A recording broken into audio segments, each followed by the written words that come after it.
I'm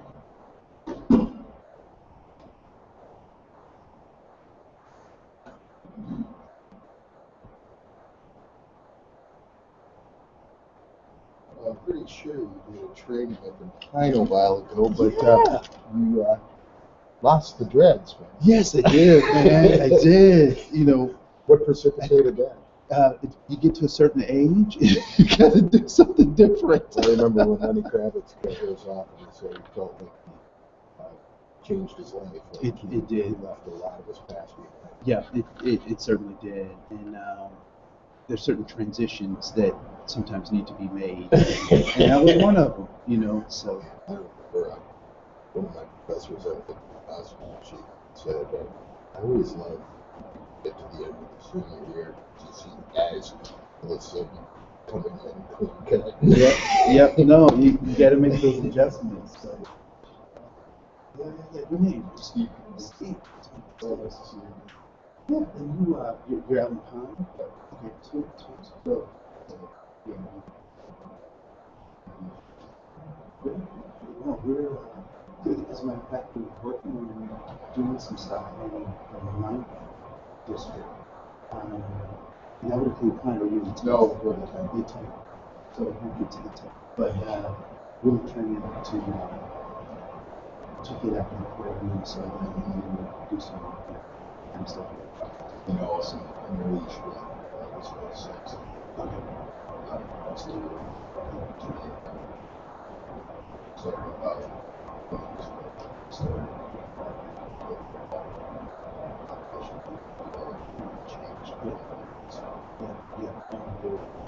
These conversations are necessary. So yeah, definitely we'll do that. I think we're piloting, but we'd love to get back out to really to answer. I think it's still on the list for the Equal Justice Committee of the 10th District. So yeah, the judge. So yeah, we should probably Jimmy.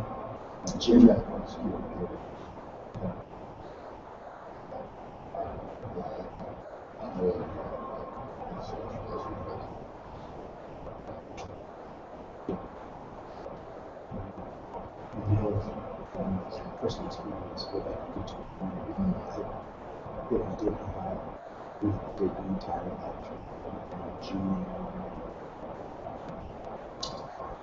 Twice a week we work on two sets of jobs. We work with the perspective. We also have engineers and we work at the factory. We can talk to the students and probably that was got in.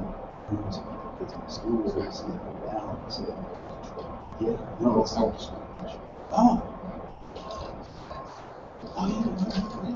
yeah, no, so you know exactly what you're talking about. Listen.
I didn't recognize you.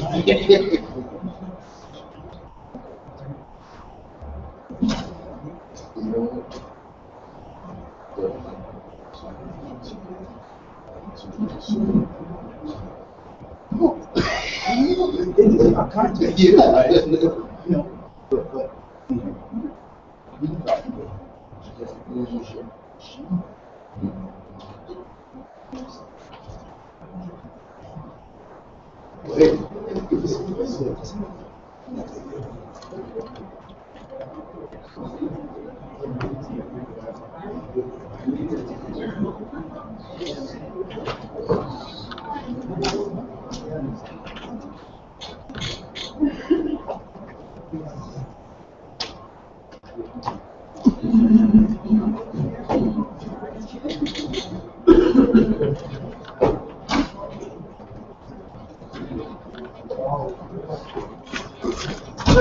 What's going on?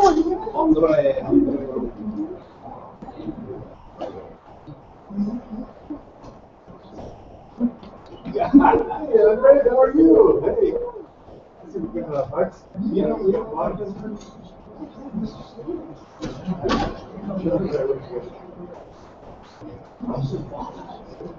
Well, I was just yeah. Switch. Nobody works together. Getting people out of jail.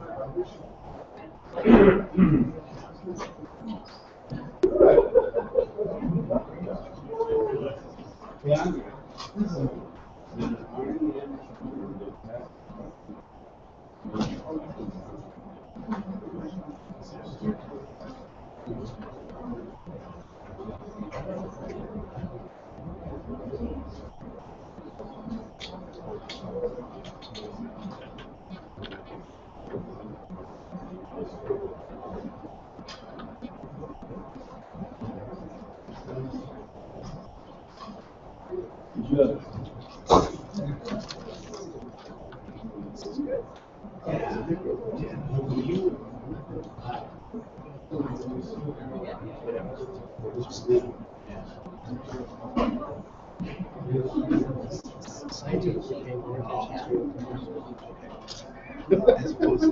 It's like when we were kids.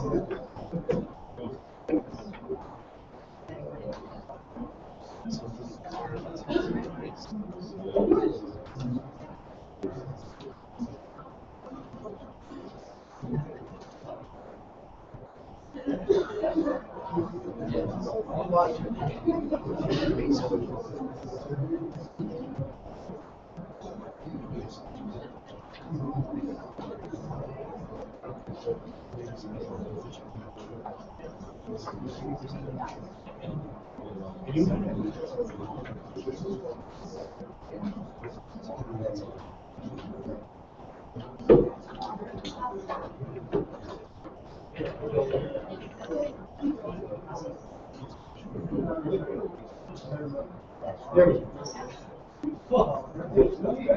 Oh, he's there. He's on. Did your computer go down? Now it's coming back?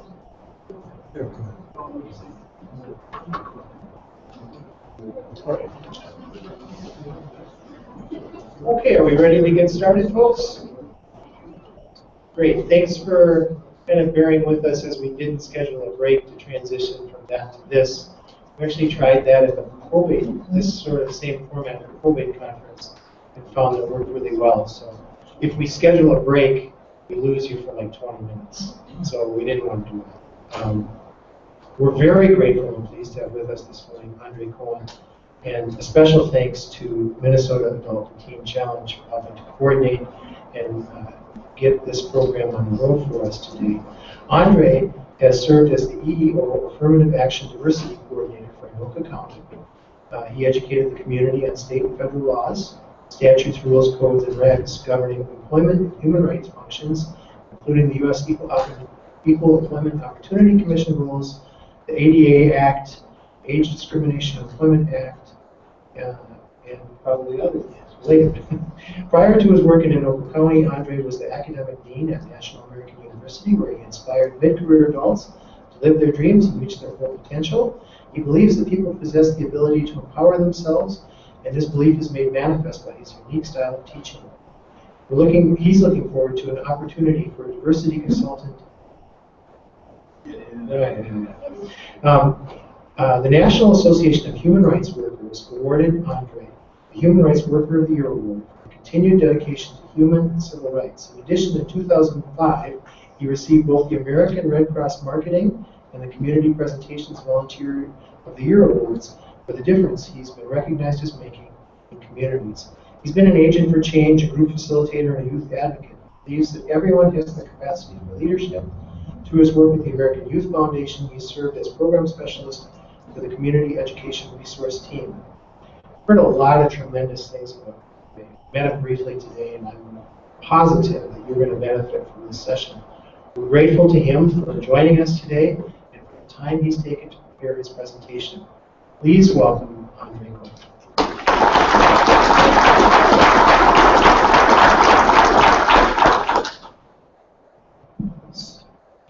So first and foremost, I would consider myself not to be so much a public speaker as much as I am a teacher and educator. And so the tone and the tenor of this session will be with that educational leaning, which also means that this whole podium thing is a bit of a stretch for me. So if you see me leave it, move it, adjust it as the presentation goes forward, please excuse me because I'm trying to get into my comfort zone. I also want to say I see a number of friends and familiar faces. And how many people have been in a session that I've done before? If you can raise your hand. All right, great, great, great. And I do want to make some people uncomfortable. And so what I'll ask you to do is, those of you who are in the way back in Egypt, if you wouldn't mind, if you could just come up at least 2 tables forward, that would be helpful to me as a presenter trying to get all of my energy to hit that back wall. So if you wouldn't mind at least coming up 2 tables, I'd appreciate that. You obviously don't have to, but I would appreciate that as we try to engage you in this particular process.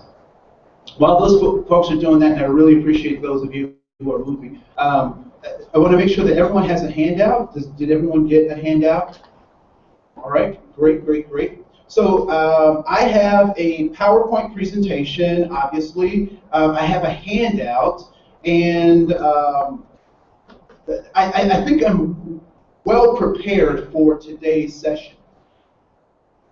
But as prepared as I am, I'm also curious as to what you were hoping that we might talk about, given the topic and the substance of this particular presentation. So are there some things that you were hoping that we might talk about?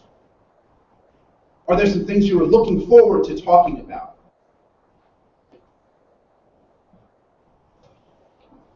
Oh, I didn't tell you. My dad is a pastor. And so I'm a pastor's kid, I'm a preacher's kid, and usually when we ask the congregation a question, it is okay for the congregation to talk back to us. All right? He said, amen. So, so is there anything you are hoping to talk about? Yes. You know what I don't like? What don't you Every like? single cop going out there and smelling marijuana, whether it exists or not, and using it disproportionately against my minority or clients or people of color. So is that something you want to talk I about? would like to talk about that. Okay, we'll talk about that. It's terrible. Okay? It's terrible. We'll talk about that. Other folks, what were you hoping, or what would you like to talk about? Yes, sir. Specific solutions to systemic racism and implicit bias. All right, so solutions to systemic racism and implicit bias.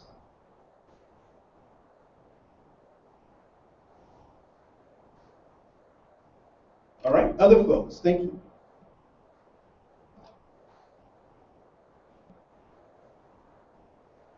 Anything else? Yes. I'd like to hear about if you have any comments on differences between the Metro and Green Minnesota, Winona, and we have our own problems with racial arrest bias. Yep. But I think that there's a different dialogue going on, and I think we should talk. Yep.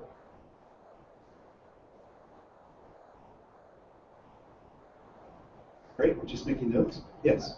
I'd like to know how prosecutors feel when the police bring them a case that's obviously based on racial profiling. A lot of those cases just seem to move forward as if there was nothing wrong. All right, cool. I don't know that I can answer that, but we certainly will address it because somebody can answer that.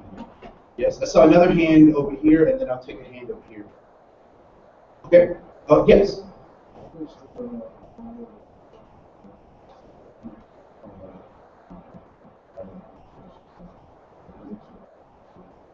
So how does the role of addiction play in people of color and incarceration rates? I saw a hand. Yes.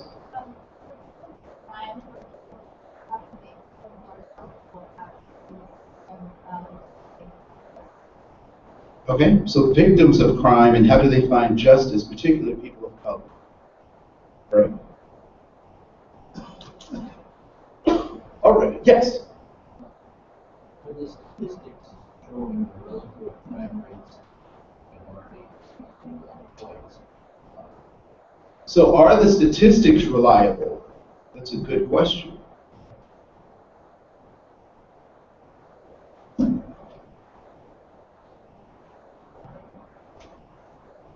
Cool. Yes. I want to make sure we talk about intersectionality. She said she wants to make sure that we talk about intersectionality. And for those of you who don't know what that is, we'll talk about that. Right. Great. So were there things that you were hoping we would not talk about? If you said, you know what, if I hear about this thing one more time, my head is going to explode, my ears will bleed if we talk about this thing one more time. Is there anything like that that folks don't want to hear or don't want to talk about?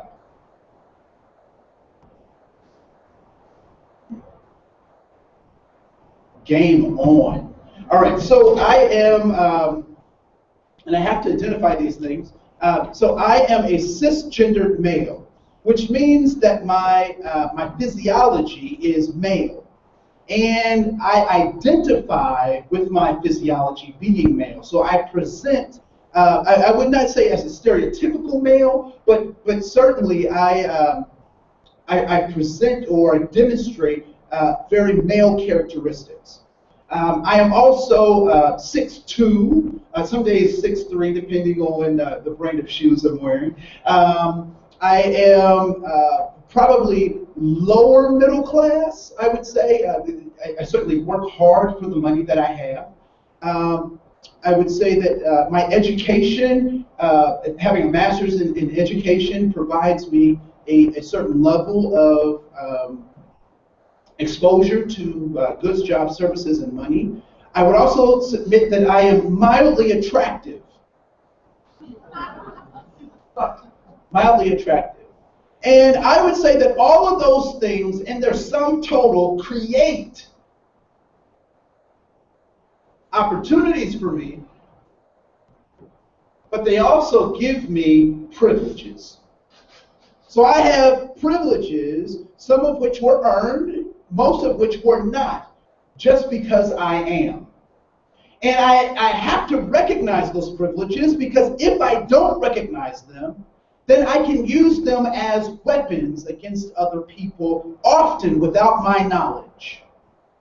So I find it interesting that the Olympic Games just concluded, and there were lots of people who gave Gabby Giffords, and this girl, I don't know how she has mustered the skin, the thick skin she's needed to have to participate in this on this world stage, because if it wasn't her hair, if it wasn't her attitude, there was something that people would pick on, but here it is, she's a world-class athlete.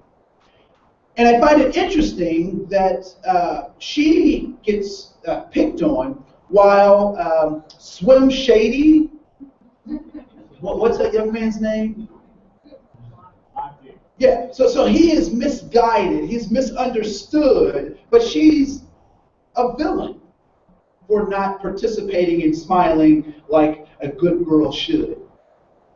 And so when we think about those things, it's important to recognize where we have privileges and where we're lacking, and how how we show up presents opportunities or limits our opportunities, oftentimes based on things that we have no control over. She is a world-class athlete and deserves the respect of being a world-class athlete.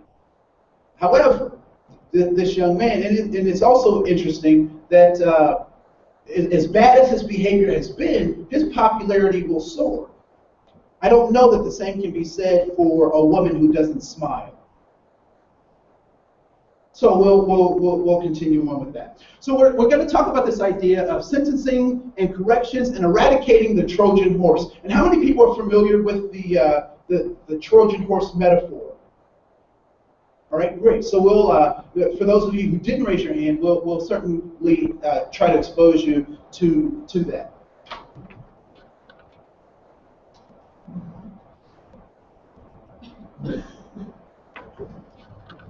So as we look at this idea of eradicating this Trojan horse, I like to look at avatars and mentors and people who have come before me who have set the stage so that I don't get confused and think that I'm being creative and new and making these things up myself, but that I'm actually following in the steps of people who have found success. And so there's a video I'd like to show that features Reverend Dr. Martin Luther King. And there's some uniqueness about this video in that it has been auto-tuned. And I don't know how many people are familiar with auto-tuned, being auto-tuned. Okay, so there is a hip-hop artist by the name of, what is that man's name who uses auto-tunes? What is his name? At any rate, there's a hip-hop artist, and he made a song, I'm in love with a stripper. Anybody ever heard that? No, oh, come on. Right? So at any rate, so I figured if that hip-hop artist could use that auto-tune for evil, I could certainly use it for good. And so, so I'm going to play this video. There will be some closed captioning in the video, so if you can't quite get with the words or the sound is distracting, you can at least pay attention to the closed captioning. And so what I want you to notice and to think about are some of the themes that are mentioned or repeated in this particular video clip as we try to deconstruct this the eradication of the Trojan horse.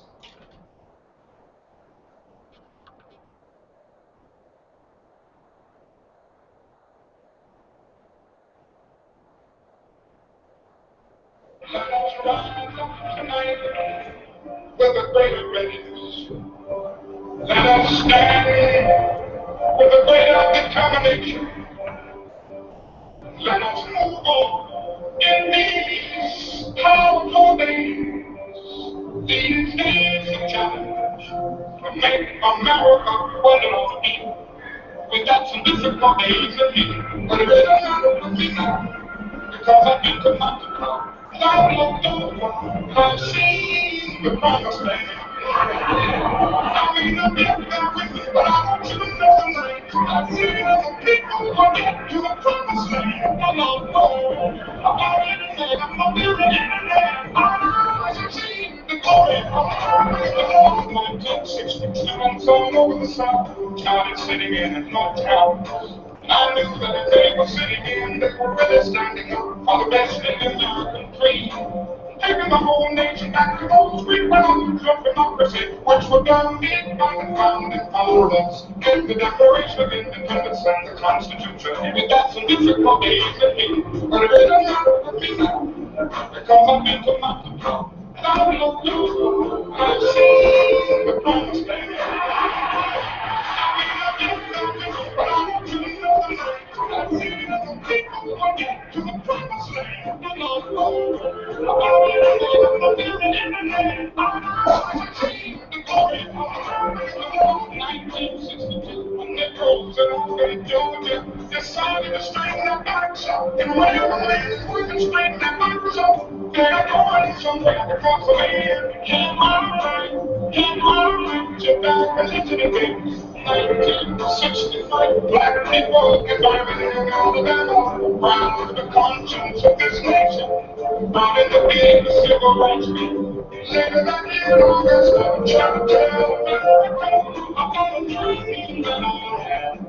We got some difficulties in me, but it don't matter to me now, because I've been to my and I looked up, I've seen the promised land. I mean, I get that message, but I want you to know tonight that we as a people will get to the promised land.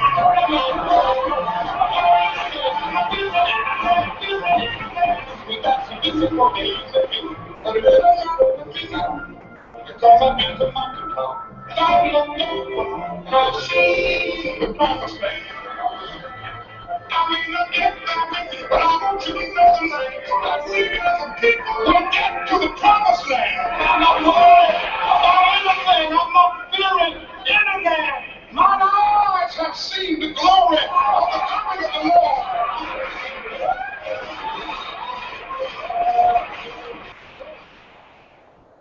So as that was being presented, what kinds of themes did you hear? What were some repeated hooks that you may have picked up? What did you hear? Yes? We have difficult days ahead. We have difficult days ahead. What else did you hear? That there is a promised land. I'm not afraid of any man. Yes. We as a people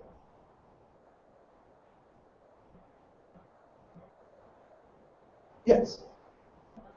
I've been to the mountaintop. Now, I think it's interesting because a couple of people have mentioned something that I think is very, if we don't understand this part of what he's trying to, the metaphor that he's trying to create, then we miss the core and the key of the message. So he uses words like mountaintop and promised land. And why is the good Reverend Dr. Martin Luther King using words like promised land and mountaintop? Yes. It's a mosaic. He's putting himself in the position of Moses. So he is putting himself in the position of Moses, and Moses is whom to him? He's a prophet who leads his people to the promised land, but doesn't actually get himself to see it there. So he is a prophet that leads his people into the promised land, but he can't see it, but his people go on into the promised land. So I'll hand over here. Yes?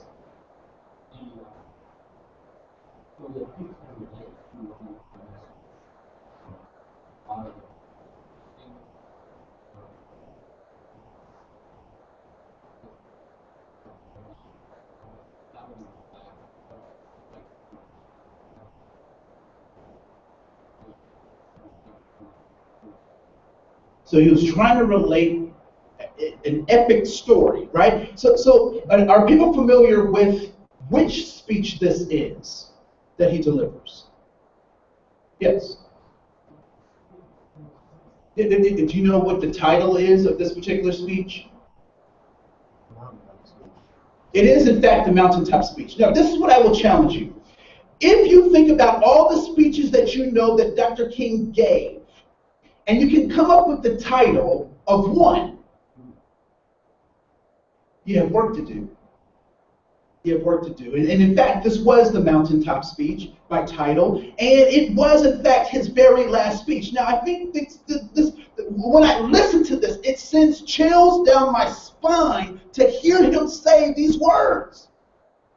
I might not make it, but we will.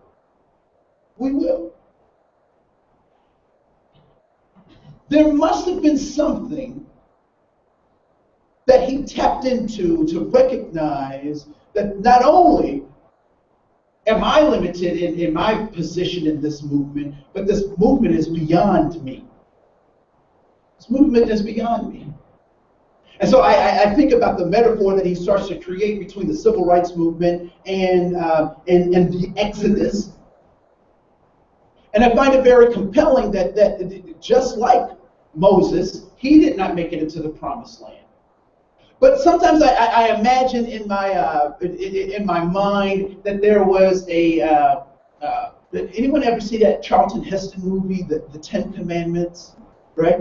Let my people go out of my cold dead hands. No, that's his NRA speech. I get this down. Right? Soylent Green is people. Okay, nobody saw that movie? Yeah, okay. So I imagine that there's a part 2 to the movie. And that the part 2 is that Moses is now off the scene, that Joshua and Caleb now go into the promised land, and they slay these monsters. So they go in and they send people and they say, what's going on, people? And the people said they're monsters, they're grapes the size of a man's head, and all these things. There's milk and honey and all that kind of stuff. And so the people go in and they start conquering these things, but people are murmuring and complaining. And they're saying things like, when Moses was here, we had a pillar of fire by day, a pillar of fire by night, and a pillar of smoke by day. We had bread that fell from the sky.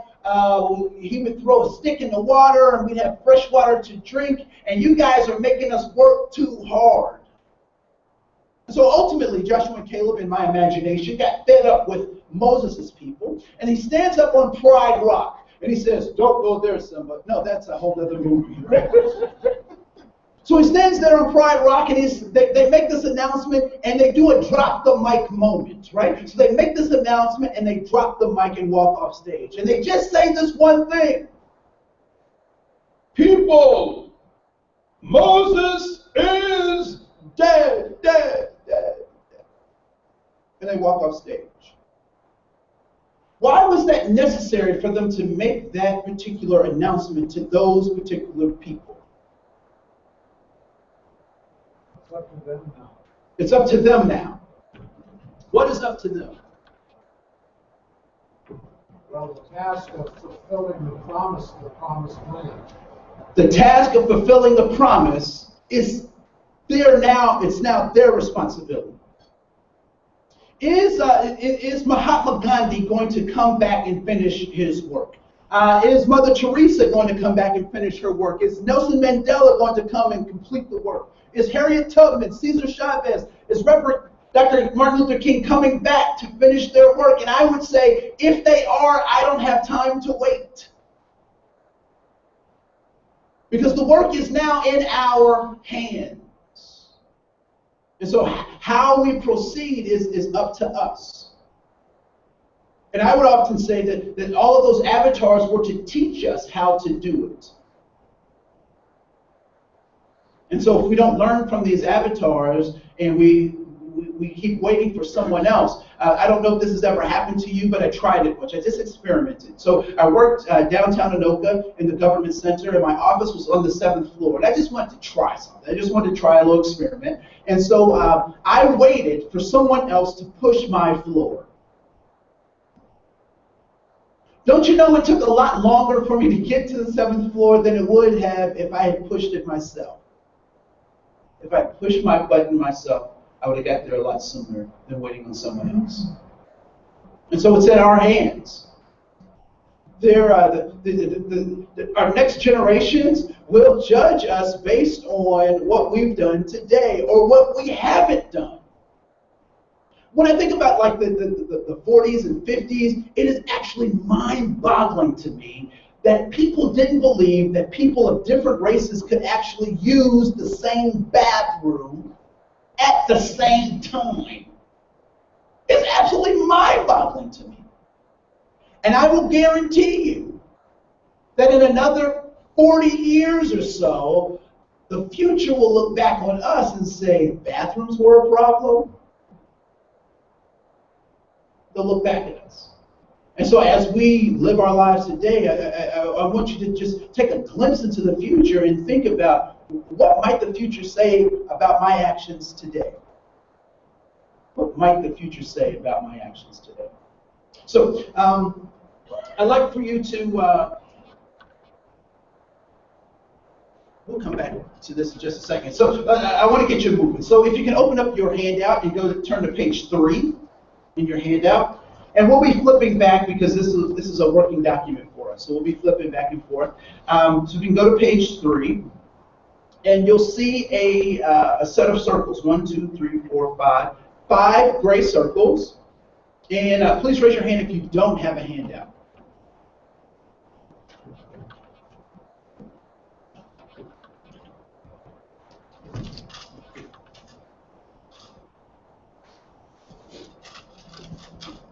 So what I'd like for you to do in those gray circles, 1, 2, 3, 4, 5, is I want you to put one thing that you value or that is important to you in each one of those circles. One thing that you value or that is important to you in each one of those circles. It could be a person, it could be a place like Belize or Bemidji. It could be a concept like freedom or justice. One thing that you value or is important to you in each one of those circles.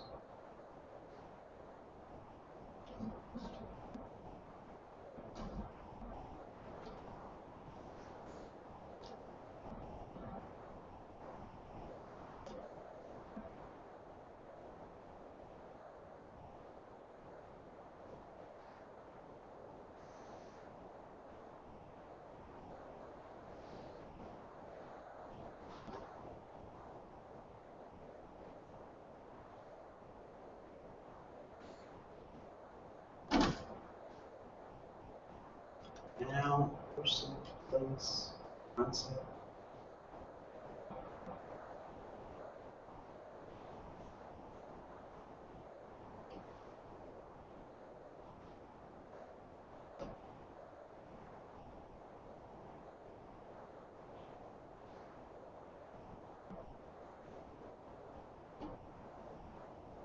And I know it's early. I know it's early.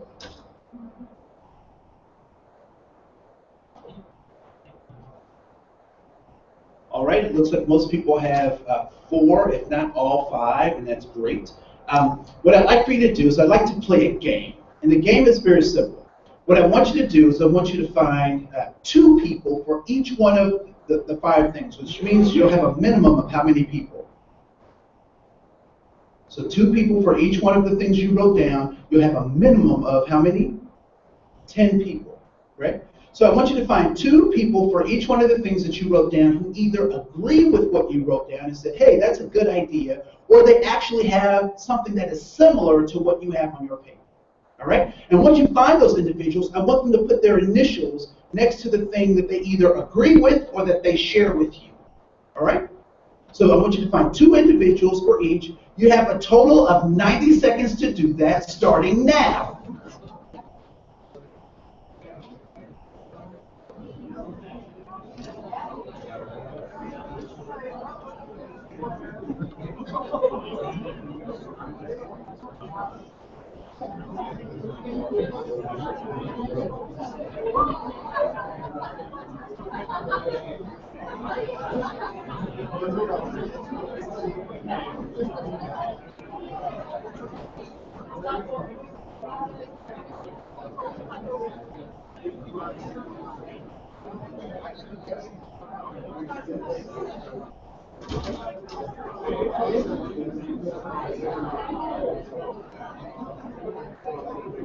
$60 seconds.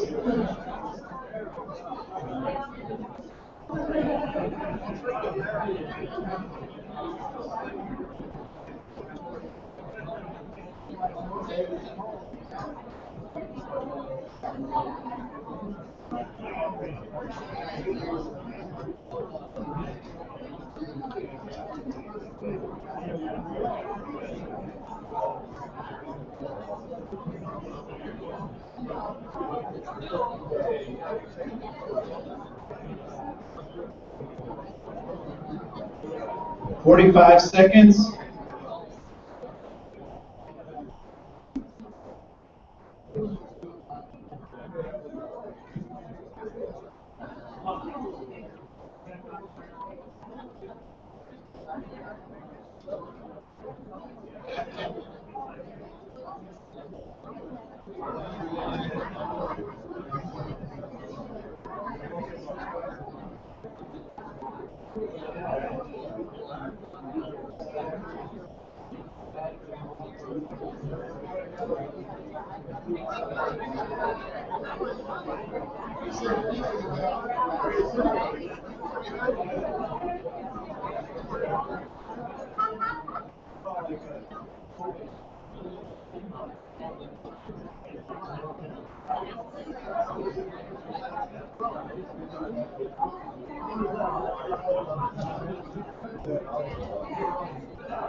Five, four, three, two, one.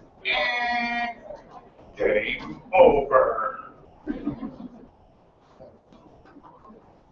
So how many people who were participating have a totally blank sheet of paper after having that activity?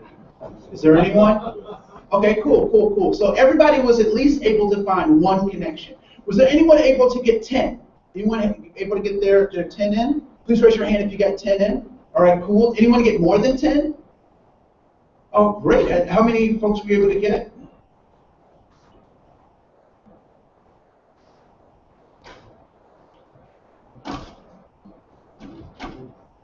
16 people. Way to go. Way to go. Anyone else get 16 or more? Well, let's give them a hand. Give them a hand. Good job. If this was an Amway meeting, he would get a diamond or something. You know, some of you know what Amway is. Dating myself.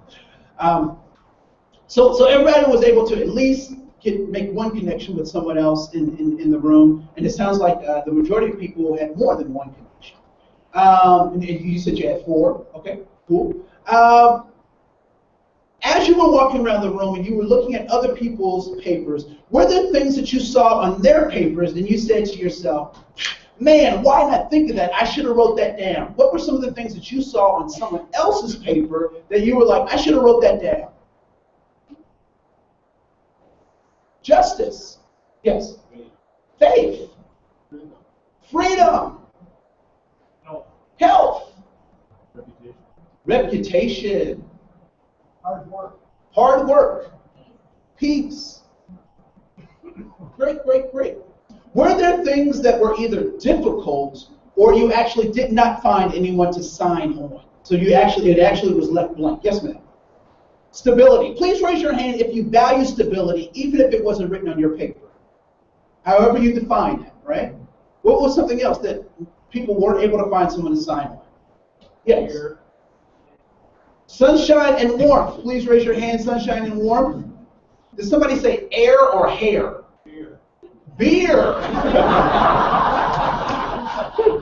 Please raise your hand if you value beer. Okay, great. So, what do you think is the obvious point of this particular activity?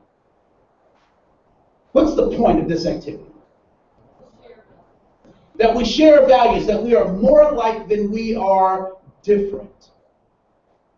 And I would even lead that further out to talk about the fact that we're even more like our clients than we are different from our clients. One decision can make the difference between what side of the table you're sitting on, right? One decision. Can you imagine having a lifetime of decisions made for you, given where you live or who your parents were or how you grew up?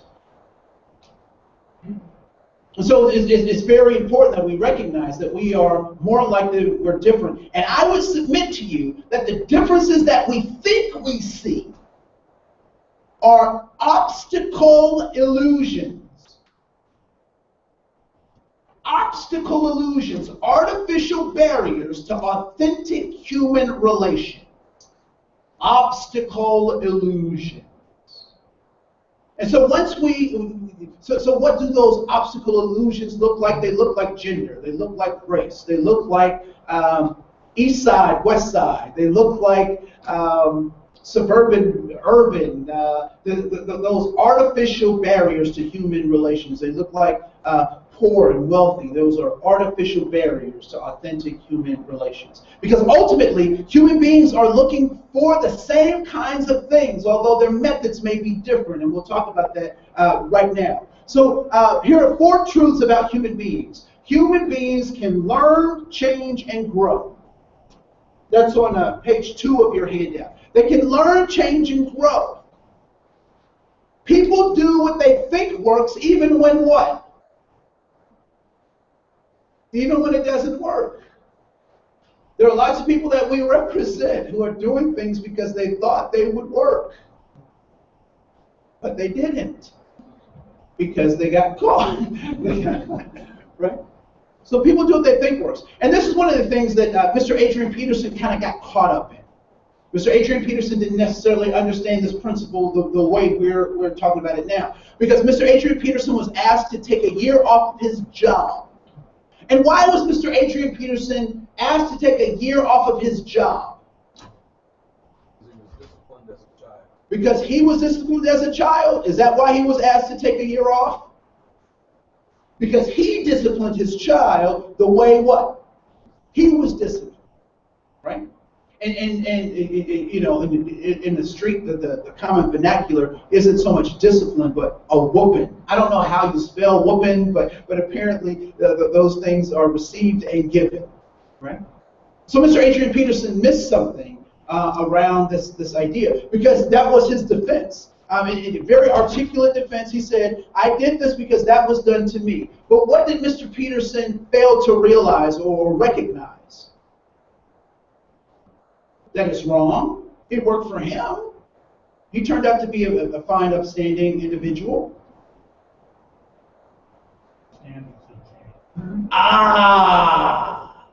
The context had changed. So what was acceptable, whether it's right or wrong, good or bad, but it was acceptable for parents to respond and discipline their child that way, is certainly not acceptable by today's standards. Right? Yes, sir.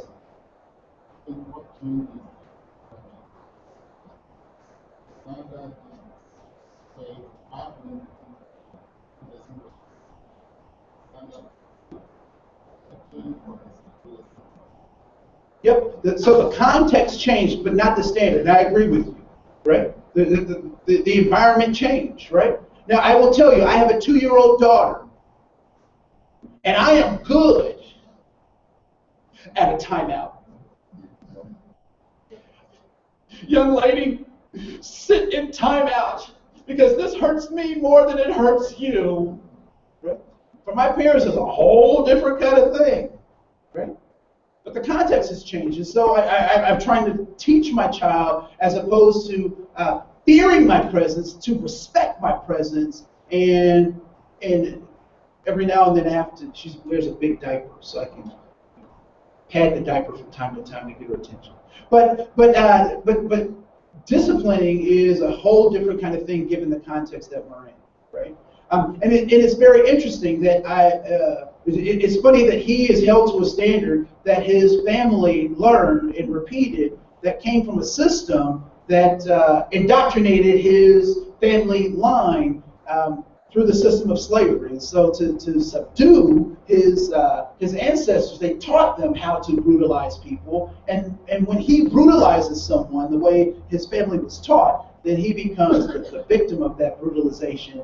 But no one talks about the context by which he came to understand that is the way that you discipline. But that's a whole other conversation, right? So human beings can learn, change, and grow. People do what they think works. All human behavior is goal-directed. All human behavior is goal-directed. Even if I don't necessarily understand other people's goals, or maybe they're not conscious of their goals, their behaviors are goal-directed. And then attitude is a reaction to a goal. Has anyone ever encountered an attitude?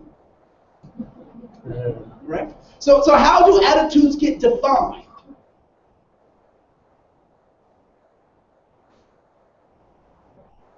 How did adults in your life define attitude for you? Yes. Societal norms. Yes.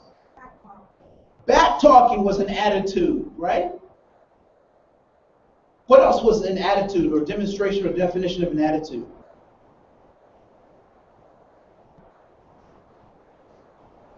Yes. Oh, passive aggressive and not talking? I can do what I want, I don't have to listen to you? Yeah, so we've been taught that, particularly as young people, adults typically bring up to our attention our bad attitudes, right? Very rarely do they necessarily bring it to our attention our good attitudes. However, I would like to suggest to you that an attitude is actually a smoke screen. It is an indicator of something else. So I mentioned before that my dad was my pastor. So on Sunday, we would go to church from 7:30 a.m. to 11:30 p.m. We stop at 3 o'clock for chicken, not because we're black, but because chicken is delicious. So I knew all day on Sunday we were going to have church. So Friday night, I asked my dad for the car. My dad loves me, so what does he say? He says, yes, he loves me, right? So I get the car, I'm hanging out with my friends, we're looking for girls. I don't know what would have happened had we found girls, but we're cruising for girls. I come home before curfew, I fill the car up with gas, I hand my dad the keys, and he says I have what kind of an attitude? A positive attitude, a good attitude. What do I say about my dad's attitude? That it's also great, right? So Friday night, we're cool. Sunday, my best friend Dexter calls me at noon and says, Andre, can you pick me up for the movies? What do I know about Sunday? Somebody said chicken, right? We have church all day. But I'm 17, I'm invincible, and Jesus is my friend. So I go to my dad and I say, Dad, can I borrow the car? And what does my dad say? Not only does he say no, but he gives me the hell sermon.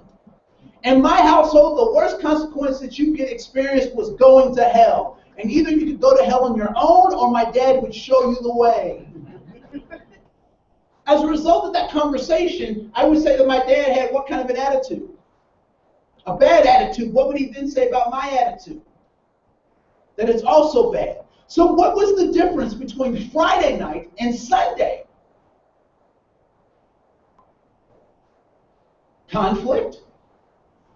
Circumstances? All right, let's bring it home. Anyone have a teenager in your life? Be it a niece, nephew, son, daughter, grandchild? Okay, cool. Has this scenario ever played out? Dear kind and gracious adult, may I please go to Cindy's party? It starts in 5 minutes. Right? Anybody ever been either on either end of that particular scenario, right? And so the adult is like, oh, that was such a flattering, wait a minute, they were trying to butter me up. So then the adult goes through, and this happens like in a split second. They go through the pros and the cons of going to this particular party, and they look at the child's behavior overall in just a matter of seconds. And they're like, wait a minute, you haven't cleaned up your room all week. You've been fighting with your brothers and sisters, and you've been moody. So no, you can't go to the party. And what happens to the child's attitude? It changes. In what direction? The opposite direction, negative, right? And so the child transforms into this beast-like creature and storms into their room, and they shut the door as if they own it. And then you're thinking like, oh man, I really like Cindy. I like Cindy's parents. I like Cindy. I don't mind her being around Cindy. I was blowing off some steam. I was transferring my stress to another situation. So you know what? I'm going to let her go. So you go to the child's door, you knock on it, and the monster behind the door says, what do you want? and you say, you know what, I was thinking, you can't go to Cindy's party, but you can't stay the whole time. I'll drop you off at this time. I'll pick you up at this time. We have some stuff to do, and we'll continue our day or our evening. And what happens to the child's attitude? Changes. It changes. And what is it like? It's more positive than it was before, right? And why is that? What happened? They get what they want. So an attitude is less about our emotional responses to stuff and more about getting what we want. When we get access to what we want, we have a good attitude. When we're not getting access to what we want, we have a bad attitude. So when clients are coming to you, when community members are coming to you for help, and they have a bad attitude, what is the first thing you need to find out? What do you want? What is your goal? What are we trying to accomplish here? Because I don't know about you, so this happened to me. So I had a Chow Chow. Anyone familiar with a Chow Chow dog?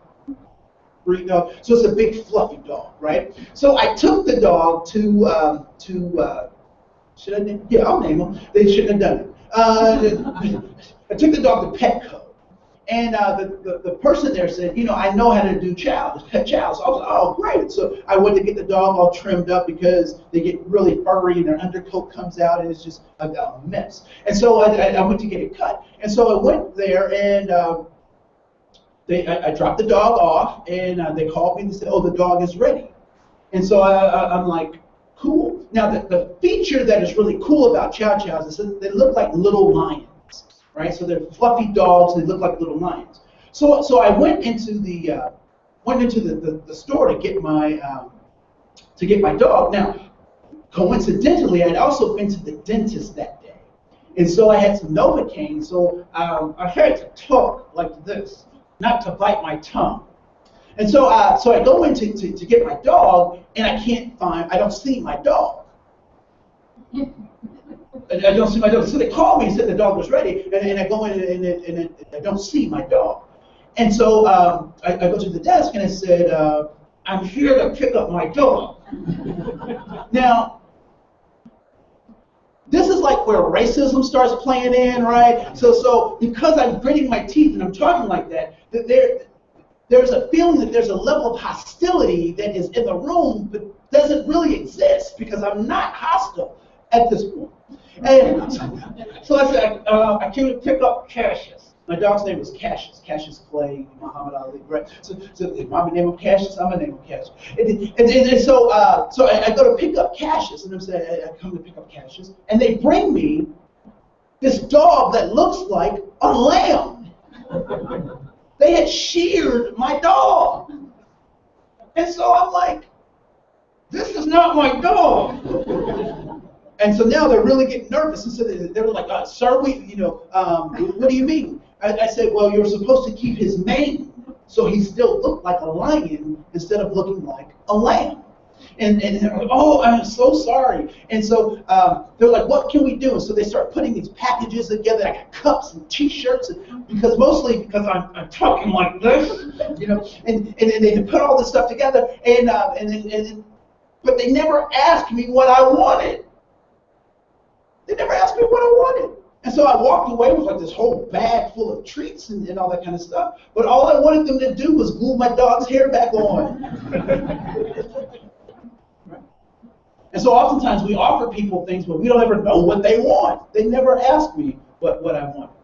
And so we have to understand that goals are indicators of attitudes, are indicators of goal accomplishment. All right? And lastly, we know that all human behavior is goal-directed, and those goals are very simply that people are looking for significance, they're looking for belonging, and they're looking for safety. And significance simply says that I am a person of purpose and power. Whether that purpose and power comes from God or comes from my decisions, I'm a person of purpose and power. I can do something. Nextly, people say that I want to be in relationships with people who understand I want to belong. I want to belong with people who understand my purpose and power. And then lastly, I want to be safe to be in relationships with people who understand my purpose and power. I want to be physically, mentally, spiritually, cognitively safe to be in those relationships. And so when we understand that, it becomes a lot simpler to understand how it is that when we draw those circles, we can find those commonalities. And I would also suggest or like to have you explore this particular question. So go back to those 5 circles on page 3. Go back to those 5 circles. And I would imagine that there are, I want you to look at those 5 circles and tell me which of those 5 circles gives you a sense of significance by writing SI to one of those things. Which of those things gives you a sense of belonging? Writing BG to one of those things. And lastly, writing SA next to one of those 5 things that gives you a sense of safety.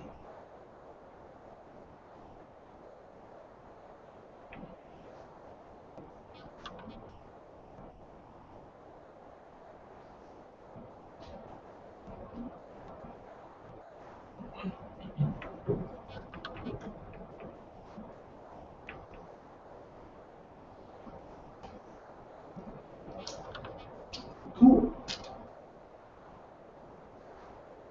So did those 5 things offer one of those 3 things for you, or a combination of those 3 things? I would suggest probably so, right? And so what we understand is that our values are important to us, and that my values are not negotiable, but my methods may be. And so I want to do one last piece, and then take a 6-minute break, and then we'll come back and complete the rest of the stuff and really dive in deep. So I have a master's in education. And I like technology. So my master's is in educational technology, teaching people how to use electronic devices to learn and to teach. And so I have this device called an iPad. I don't know if anybody has one of those or has seen those things, but those things are just incredible. I mean, the things you can do with them.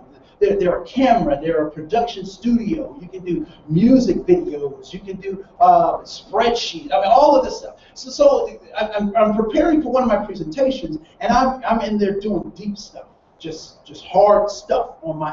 I'm maxing it out.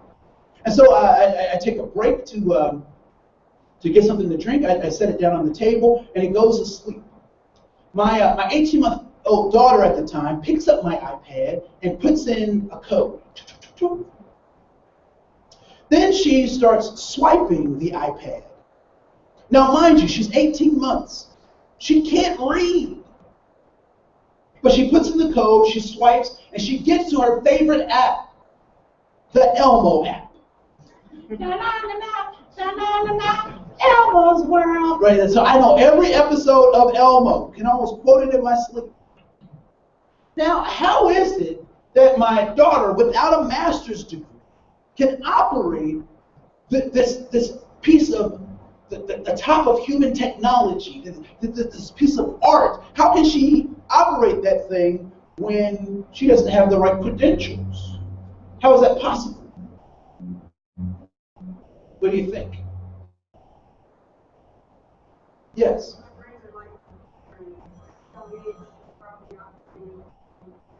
Okay, so she's probably operating on instinct. Her brain is like a computer. What else? Yes. What's that? She's seen me do it. All right, there was some. She wants this learned behavior, right? She's a genius. Thank you. I appreciate it. You're on the Harvard Review Board, is that right? So, right? No. So the thing that really struck me is that this thing is a marvel. It's a technology marvel, right? And if they put all the pieces of that thing and took it apart, I couldn't put it together and make it work. And for the most part, although I have a cognitive idea of how that stuff works, for the most part, it's really magic to me. It's really magic to me. And what occurred to me is that Apple has done something that is so profound that they've taken the leading edge of technology and made it so simple. Did anybody watch the Olympics and see one of the events and said, you know what, I could probably do that? Right? Right? Or have you ever gone to a play or seen someone perform something and thought to yourself, I could do that, right? In my prime, I could have done that, or I can do that now, kind of thing. And then have you ever? So I was foolish enough to. So when I taught high school, I had a lot of obviously teenage boys, and so every now and then we would have these vibrato things that we would do as a man to a boy, right? And had to prove my manhood to them, and every so often. And so when I was in high school, I wrestled, and I tried to do it my freshman year in college, but dudes were like, oh, that was a whole nother level, right? So I'm still thinking to myself, I can handle these boys. And so a couple of times we have open opportunities to do collegiate wrestling, and so we do so, and I come out the victor. So now I'm smelling myself. I'm feeling really good about my ability. And so I signed up for a wrestling tournament in Bram, Minnesota. It was an old-timers wrestling thing in Bram, Minnesota, because I thought, I can do this. I'm whipping up on these young boys. Let me go ahead and, so hadn't practiced in over 20 years.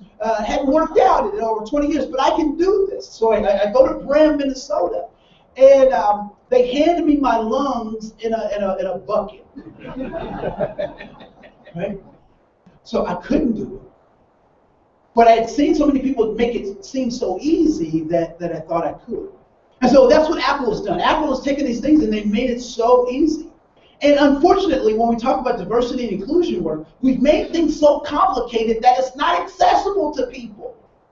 We use words like white privilege, which is not accessible to people. We use words like, well, that's my favorite. We use other words that aren't accessible to people and that actually shut down conversation before we can even engage in some authentic thought. And so what I'd like to offer you is that right after the break, we're going to spend more time talking about this idea of diversity elegance. The thing that I love about ballet dancers is they take these very complicated moves, and these Olympians take these very complicated practices, and they make it seem so easy, so simple. And I would like to suggest that the questions that people had about, what are some of some ways that we can undo implicit bias, some ways that we can undo systemic oppression. I would like to say that they're a lot more simple than what we make them. And so we need this idea of diversity elegance. Last thing is that when we talk about these things, we talked about diversity, equity, and inclusion, and these three need to be picked apart and identified very specifically. So diversity is about the law and the who, right? So the EEO wants to know who and how those people are in your organization. Equity is about the intent, so how do you engage people once they're in your organization? And lastly, inclusion is about the impact. So what are you doing in your organization to impact people? And so when we talk about sentencing and the law, these three things become important concepts to think about as we're engaging in the law. So let's do this. Let's take a 6-minute break. We will come back and continue our conversation. Thank you so much.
Yeah.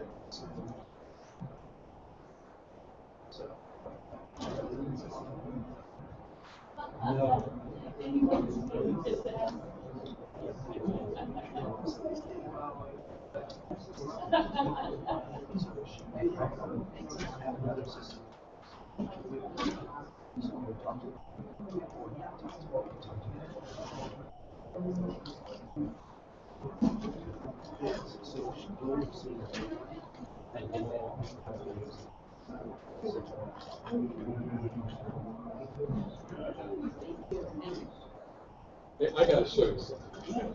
I go this way.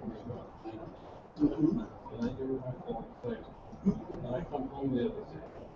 Her family was so gross.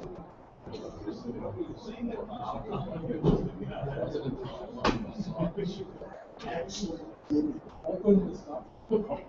Yeah, no, it's crazy. It's crazy.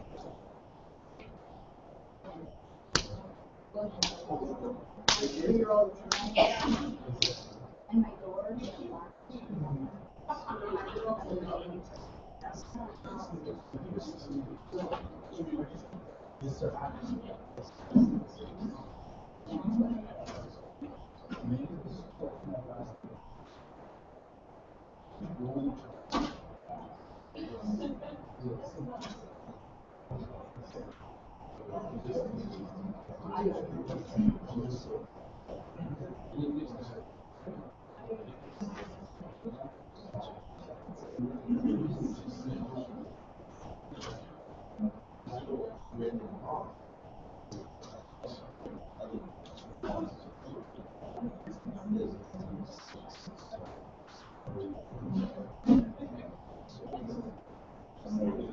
Yeah, our brains are.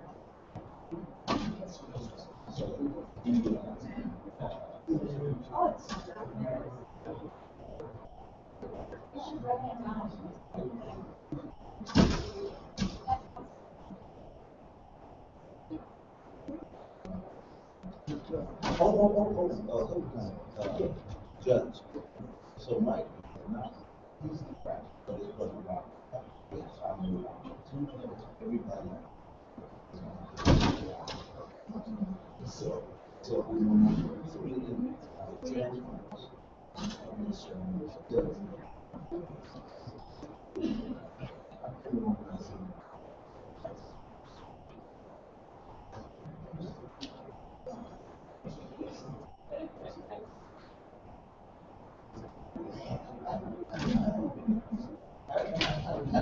I know exactly what you're talking about because in fact, Robert's brother was secret brother. That's how I met him. I know what you're talking about. Yeah. Yeah, that's right. Yeah, I know what you're talking about. And not every doctor transplants.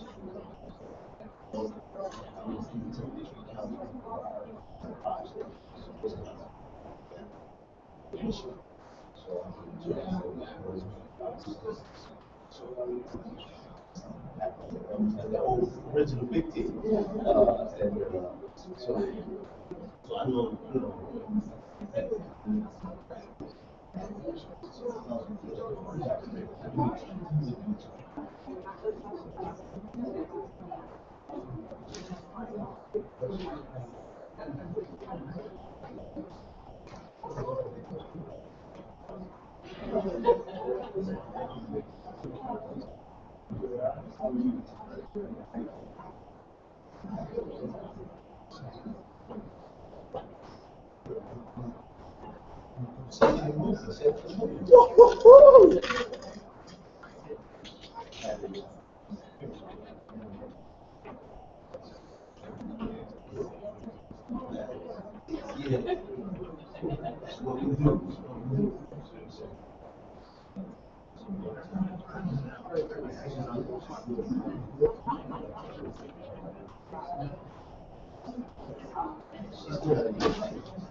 Give them a lifetime.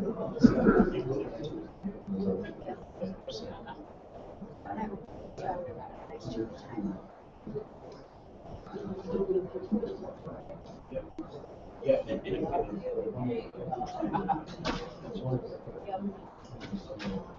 That should be very interesting. yes.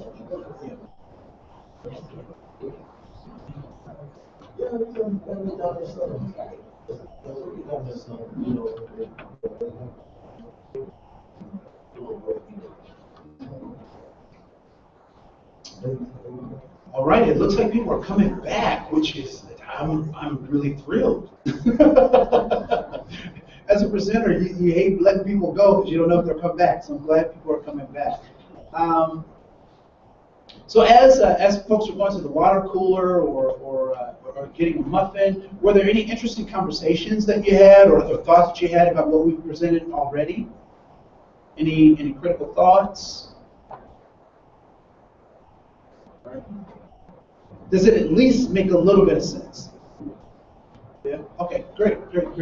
See some head nods. So we'll take that.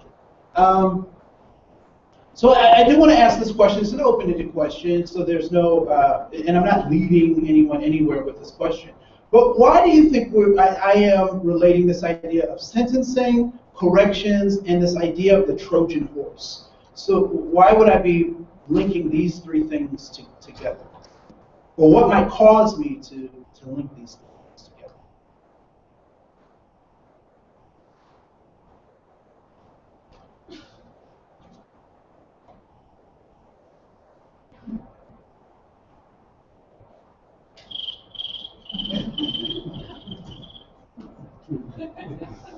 Yes. So a hidden danger. So there could be a hidden danger in sentencing and in corrections. Why else? Yes. Biases and things that we all have that we want to about hiding, so to speak, Trojan horse, when it comes to that. All right. So there may be things that we're not aware of that could be hiding, but they present themselves when it's time for sentencing, or even in this idea of corrections. Right? What I won't bore you with the civil rights timeline, but what I would like to suggest is that the Constitution of the United States is the thing we must protect. We must protect the Constitution of the United States, and I know that we have some difficult choices to make about who will be our protector in the greatest White House. We have some difficult decisions to make, right? About who will. We have difficult choices to make, right? On one hand, it's very funny because I find both of the candidates have nicks in their armor, right? And I was talking with someone, and they were talking about Mr. Trump, and they were talking very disparagingly about Mr. Trump. And I wanted to pause them for a second because I think it's important to recognize that, in my opinion, I don't believe that Mr. Trump believes everything that Mr. Trump says. However, I do believe that Mr. Trump believes that there are people who believe what he's saying. Which leads me to this idea, and this is related. I just want to put that out there. This isn't a tangent. I mean, it is a tangent, but it's a related tangent. But it's important to realize that. Because it's very much like the situation that my sister was in when my niece was 16. When my niece was 16, my niece was infatuated with a young man that my sister thought was bad for my niece. So my sister calls me and she says, Andre, She likes this guy, but he's bad for her. What should I do? And I told her, I said, you douse this young man with compassion. I said, you invite him over for Sunday dinner, any family functions that you have, you invite him over, you engage this young man as much as possible. And why do you think I encouraged my sister to do that?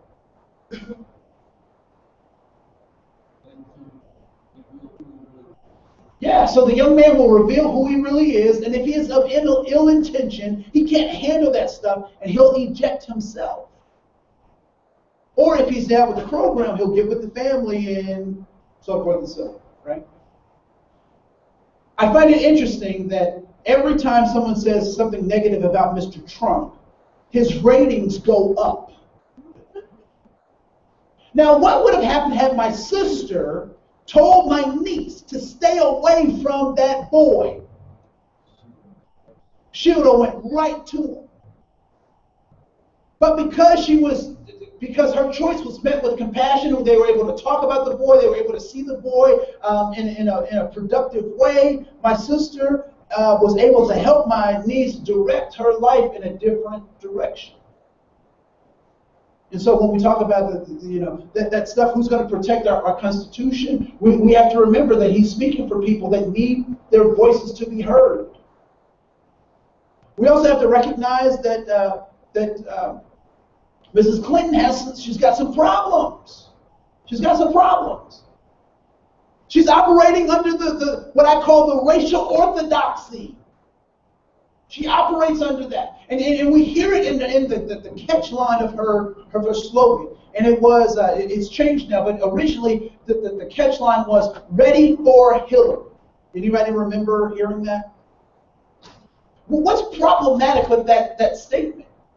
That's a statement that comes in the middle of a conversation, ready for Hillary. Why are we ready for Hillary? Because the white men had their turn. The black people have had their turn. And now it's a woman's turn. Right? And so as we make those decisions, we have to look at who is going to defend our Constitution, knowing that they both have some frailties and some problems with how they view the world. And so when we talk about the Constitution, it's important that we recognize and remember that paragraph, we the people of the United States, in order to form a more perfect union, establish justice, ensure domestic tranquility, provide for the common defense, promote the general welfare, and secure blessings of liberty to ourselves and our posterity, do ordain and establish this Constitution. Paragraph 2 of the Declaration of Independence, we hold these truths to be self-evident, that all men are created equal, that they are endowed by their Creator with certain inalienable rights, and among these are life, liberty, and the pursuit of happiness. Mine eyes have seen the glory of the come. Anybody get fuzzy, warmth when they read those words? Anybody get that? Is it just me, or is it my heartburn? No, I love hearing those words.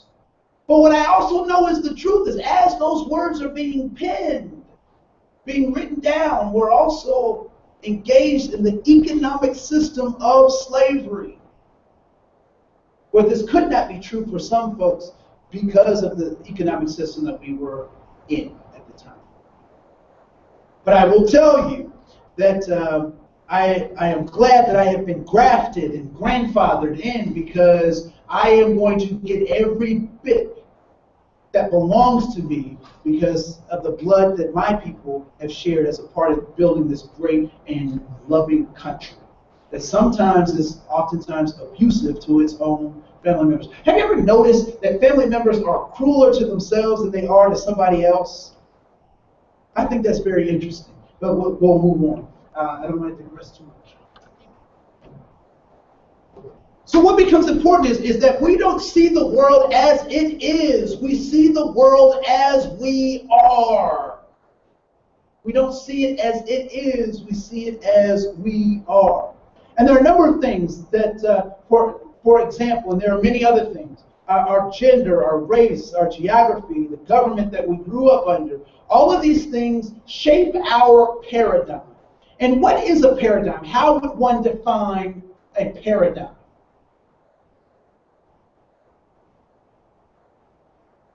I used to say paradigm because I was hooked on phonics. But how would you define a paradigm? Yes. A system of understanding. State of consciousness. A state of consciousness.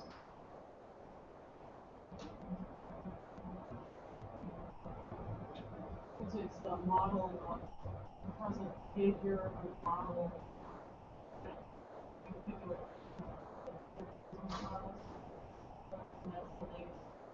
Yeah, so the model of being or of presenting or working, yes. Yes. It's a framework. Or custom of ideas and so forth. And I would just simply say that it's the way you see the world. That a paradigm is simply the way you see the world. And the way you see the world will dictate what it is that you see. And we'll talk about why we see the world in a particular kind of way, because we are human beings first. Because we're human beings first. And I want to say something that may be shocking to some of you. I am black.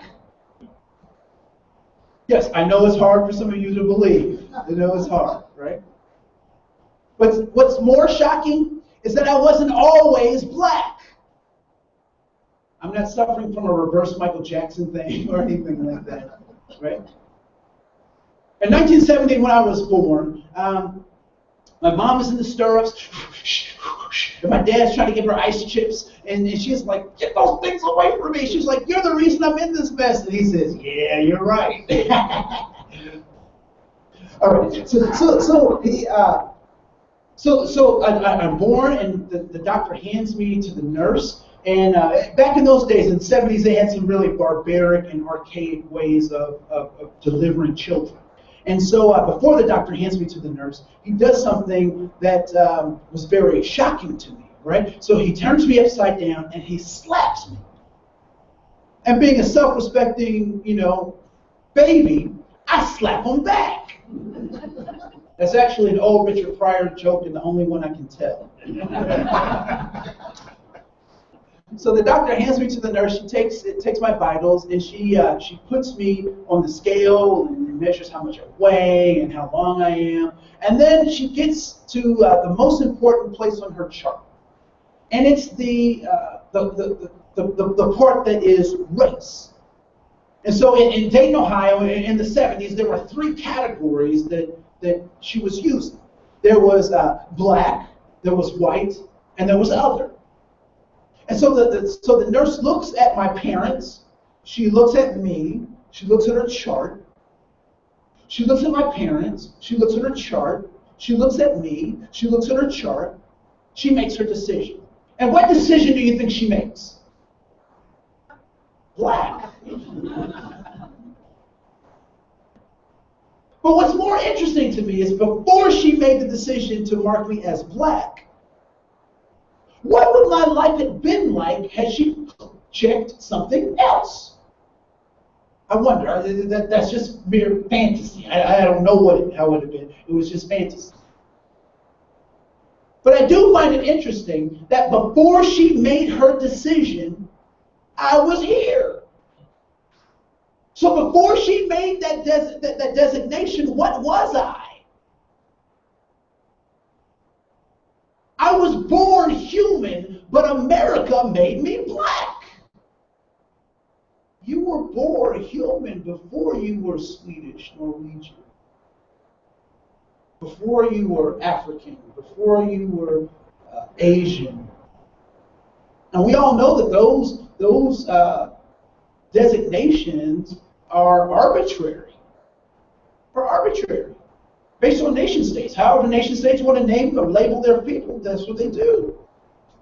But before I was all of those categories, I was black.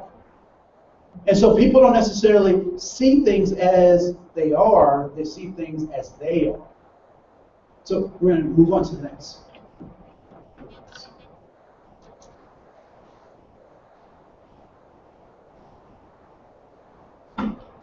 Look, right now, while you look at this on your screen in your hand or on your computer, there's somebody just like you who's sitting in a prison cell. And they didn't do much more than you did, some crazy weekend. You didn't get caught. They got caught. And they can never get uncaught.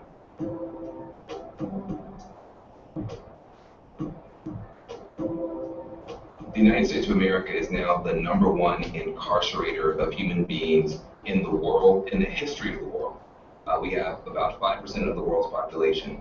We have 25% of the world's prisoners. We have more people locked up than China. China, who has 1 billion people, they got fewer prisoners than we do. A lot of times people say, well, if you don't want to do the time, don't do the crime. Really? Have you ever committed a crime? You got people who are doing more drugs on college campuses, in yacht clubs, country clubs. We all know that's going on, but the SWAT team never shows up there. The SWAT team shows up in the housing projects where you got poor people doing fewer drugs and those people go to prison. But think about it. What if one of the times when you were breaking the law, when you had something illegal in your pocket, in your car, in your party, the police had kicked in those doors? Would you want to be known for the rest of your life based on what happened that night? That is what is happening to millions of people. If rich folks get in trouble, they go to rehab. Poor folks get in trouble, they go to prison. And you spend $100,000 per year per kid to lock a kid up. When you could have spent a fraction of that and turned them into a NASA scientist, turned them into a fashion icon. When people come home from prison, they're not given the opportunity to start over. You leave a physical prison and you go into a social prison where you can't get a job, you can't get a student loan, you can't rent an apartment. How are people supposed to start over? And what happens to neighborhoods when you take a disproportionate number of people out for minor offenses and you send them back home with no hope and no opportunity?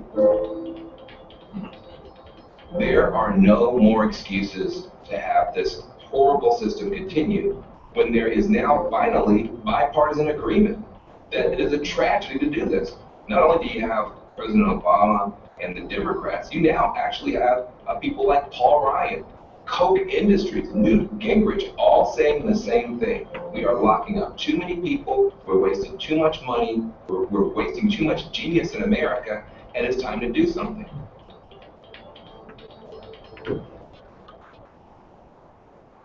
Look, right now, while you look at this on your screen in your hand or on your computer, there's somebody just like you who's sitting in a prison cell. So the Sentencing Project created this graph. I'm sure many of us are familiar with that. If not, feel free to look that up. That in terms of the likelihood of imprisonment, all men, 1 in 9. So that's all men, no matter what their so-called race or creed. 1 in 9 chance. If you're a white man, it's a 1 in 17 chance. As a black man, it's a 1 in 3 chance. Latino man, it's a 1 in 6 chance. All women, 1 in 56. White women, 1 in 111. Black women, 1 in 18. And if you're a Latino woman, 1 in 45. The statistic that's even more criminal are the statistics that they don't keep because they are so egregious. And that's on Native Americans and American Indians. We don't even keep statistics like this because it's they say that the sample size is too small. However, what we know is that the incarceration rate, given their sample size, is way disproportionate, right? So as Van Jones was just talking about those things, there's no excuse. So I want to talk a little bit about what has led us to this thing. And I would submit to you that it is, in fact, the 13th Amendment to the Constitution that has led us here, right? Can someone pull up for me the 13th Amendment to the Constitution?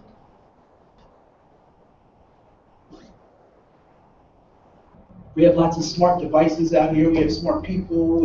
So can somebody pull that up for me? Well, the gist of it is it forbids maintaining the badges of slavery. Okay, so that's the gist of it. I want to hear what it actually says. Yes, sir. Neither slavery nor involuntary servitude, except as punishment for crimes. Stop. So read that again. Neither slavery nor involuntary So servitude. neither slavery nor involuntary servitude, except as punishment for crime. As a punishment for a crime. We got a Trojan horse. We got a Trojan horse. If we had a batterer, right? So we have people in domestic partner relationships, and we have a batterer. And the batterer says, I will not beat you except when you do this, that, or the other thing. Do we have a healthy relationship? No, we don't have a healthy relationship. How do we know that a batterer is above board? What does the batterer say?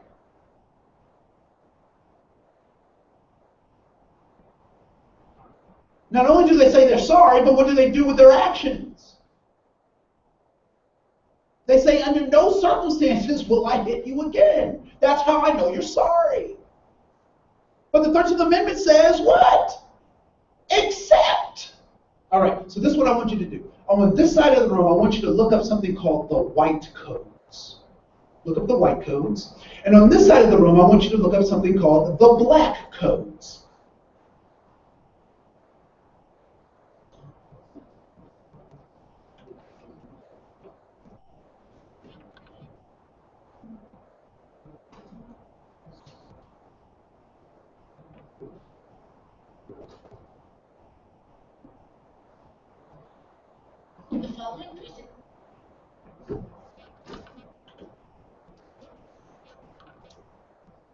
All right, stop. So many of you have probably figured out that this was a setup, right? So what did people come up with white codes? What'd you come up with? So Pokemon, HTML, new color launch codes. Okay, so there's that. So black codes. Yes. In the United States, black codes were laws passed by the states in 1856 after the Civil War. These laws had the intent to effect restricting African Americans' freedom and compelling them to work in a labor economy based on 12 wages per day. Okay, so now we don't have white codes, but we have black codes.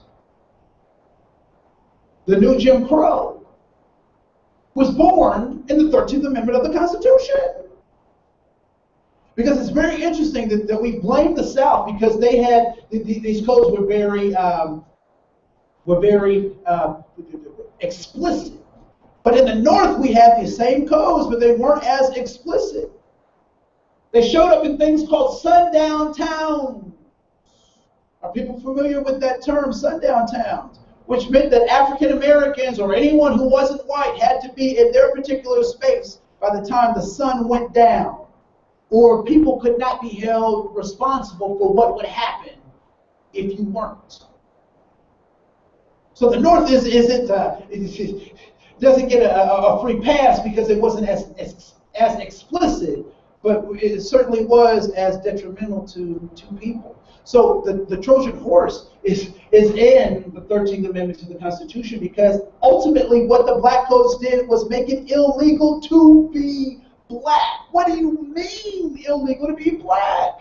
I can't change this with the amount of money that I make. Right? And so when I thought of the wisdom of the city of Minneapolis to get rid of this lurking and spitting, the thing that they were using to do some window broken policing. Are people familiar with that concept? Right. So window broken policing is looking at problems, small problems, and addressing those so that they don't build into larger problems. Some of the problems with that, though, is that strategy has it has two ends to it, right? So while you're looking at the broken windows, you also do public relations to try to make sure that the windows that you're preventing from being broken don't get broken by somebody else. So you're supposed to do a two-handed kind of approach to that. But oftentimes, we only spend our resources looking at one. So, so in doing my research for this particular workshop, I went to the state and I looked at the sentencing, the 2016 sentencing guidelines, and I found this 40-minute webinar on it. And I'm watching this thing, and it's just awesome. It shows you how to do all sorts of stuff and how to, do the new rating of folks and all sorts of stuff. But it's way above my pay grade. I have no idea. It's awesome, but I have no idea what they're talking about. So I'd encourage you to pay some attention to that, because you may have a better handle on those things than I do. But what I would offer you is that as we talk about these things, it's important to recognize that there are other conversations that are happening that we need to be privy to. And so I'm going to play a clip of the legislators talking about the foundation of how and why we came to this point.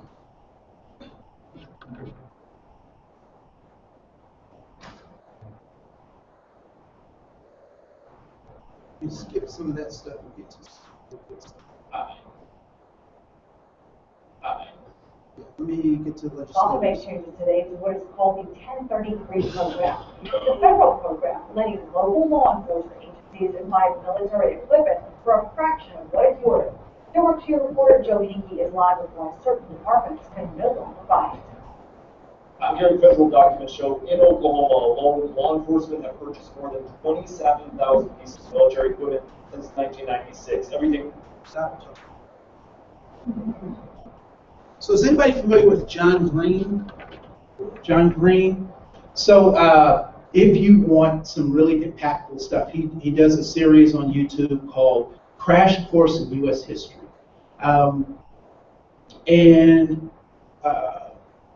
Just very insightful. White man just gets it. Like, I love him. Like chill. He's a brother from another mother kind of thing. And so I'm going to show this video, but I want to get to the legislators in just a second, so I'll have to skim forward. But he really lays out this idea of race and racism. So because this played into some of the ways that the legislature even talked about how some of these new reforms came. And so what is race, first of all? What is race? So it's political. So what does that mean? It's political. Because people say it's a political construct. So, but what does that mean? What does that mean? Like, break it down. I'm 3 years old, and you're gonna tell me about what is race?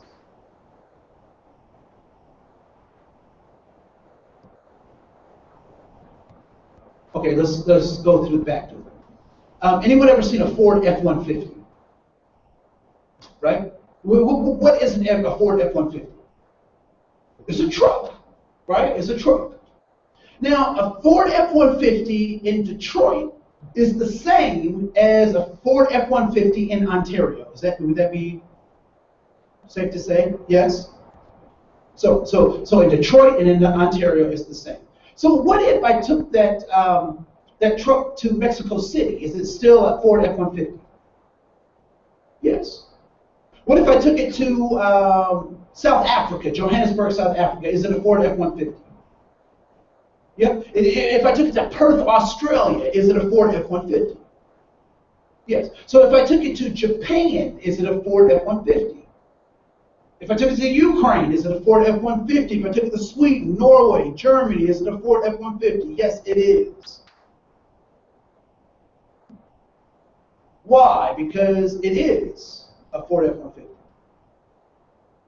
However, If we move from country to country, what we recognize is that race changes depending on the country that you come from and the country that defines race the way they do.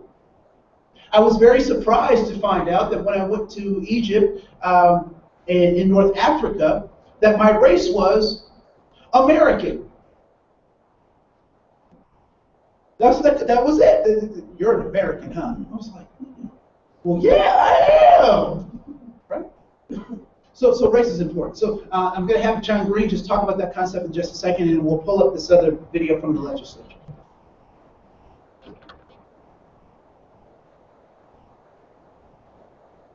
Mistake, but I'm already pretty nervous because one, I am definitely not an expert, and two, racism is big and complex and nuanced, and the internet, God bless it, doesn't really specialize in nuance. But a bunch of recent surveys have shown that around 75% of white Americans do not think that there is racial bias in the criminal justice system, and despite the majority of white Americans don't think that racism is a significant problem in America. But so far as I can tell, whether systemic bias against African Americans exists in the United States is not really a debatable point. So I want to look today at some data. Okay, let's begin with the criminal justice system. So last year, the U.S. Sentencing Commission released a report showing that African American men's prison sentences were on average 20% longer than white men's prison sentences when they were convicted of similar crimes. And in fact, in the past decade, the racial gap in sentencing has been widening. Also, black people and white people use illegal drugs at almost identical rates, but black people are 3 times more likely to be arrested for drug possession. Also, African Americans are far more likely to be stopped and searched by police, at least in the jurisdictions that keep good records, even though in many cases the contraband hit rate, the chance that an officer will find something actually illegal, is higher among white people. By the way, there's links about all this stuff in the doobly-doo. But there's just so much. People convicted of crimes and then later exonerated by DNA evidence are disproportionately black. Black kids are more likely to be tried as adults than white kids and more likely to be sentenced to life in prison. And even after release, black former inmates are less likely to get callbacks from potential employers than white former inmates, regardless of the crime committed. Speaking of which, let's turn to the job market. So one of the things that makes it so hard to isolate race when trying to study it is that so many other factors are at work in systemic injustice, right? Like there's class and health and wealth, none of which are fully separable from race. Okay, so a large 2004 University of Chicago study submitted thousands of resumes to a huge variety of employers, and all the resumes were completely identical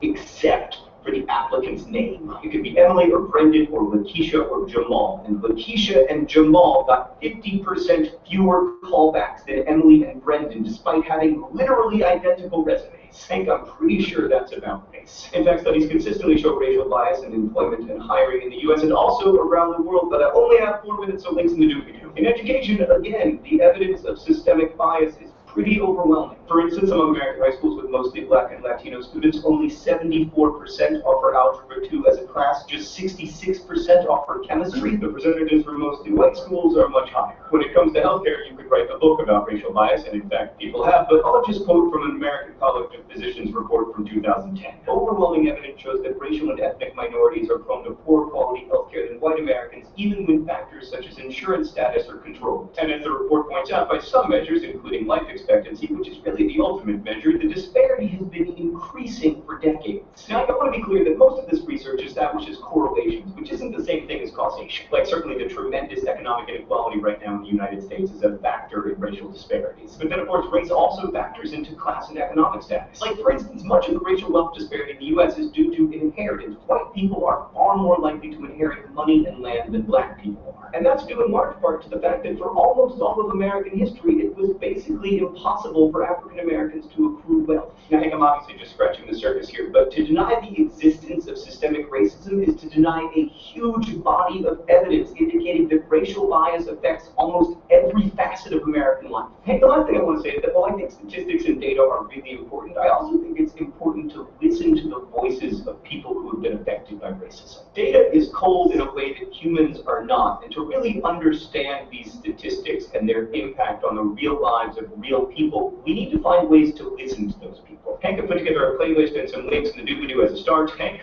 I'll see you on Friday. I love John Green.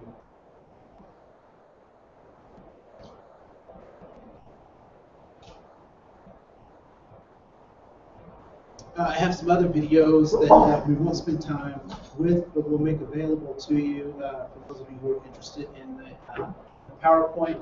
The school to prison pipeline is another thing that's problematic. There are more police officers or school resource officers in schools than there are counselors. So when we talk about this idea of impact versus intent, the only thing that I can see is the impact of those things, which leads me to believe that impact is related to intent. So if there's an intention, we'll see it as an impact, but that's another conversation.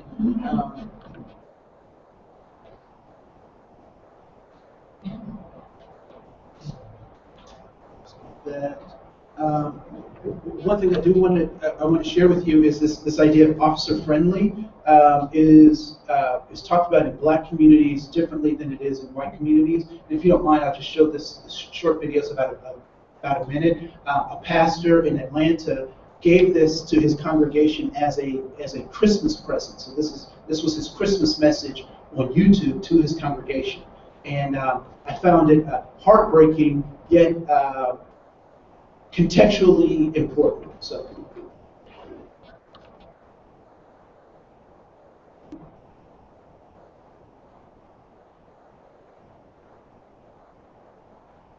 Letting it grow 10 for a fraction of what it's worth. Newark Parliament show today is why we call the 1033 program. It's a federal program, letting local law enforcement agencies provide military equipment for a fraction of 27,000 pieces of military equipment in 1996. Yes, we won't be short it. That was homework to take care of it.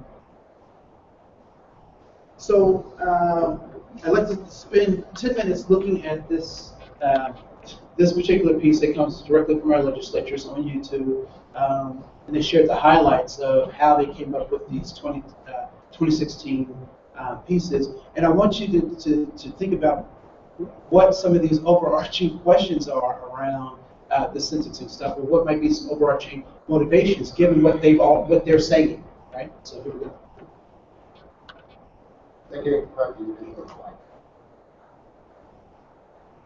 So I have to wait for that other video to stop playing. But let's go to your handout, and then we'll play this video. So if you can go to page 6.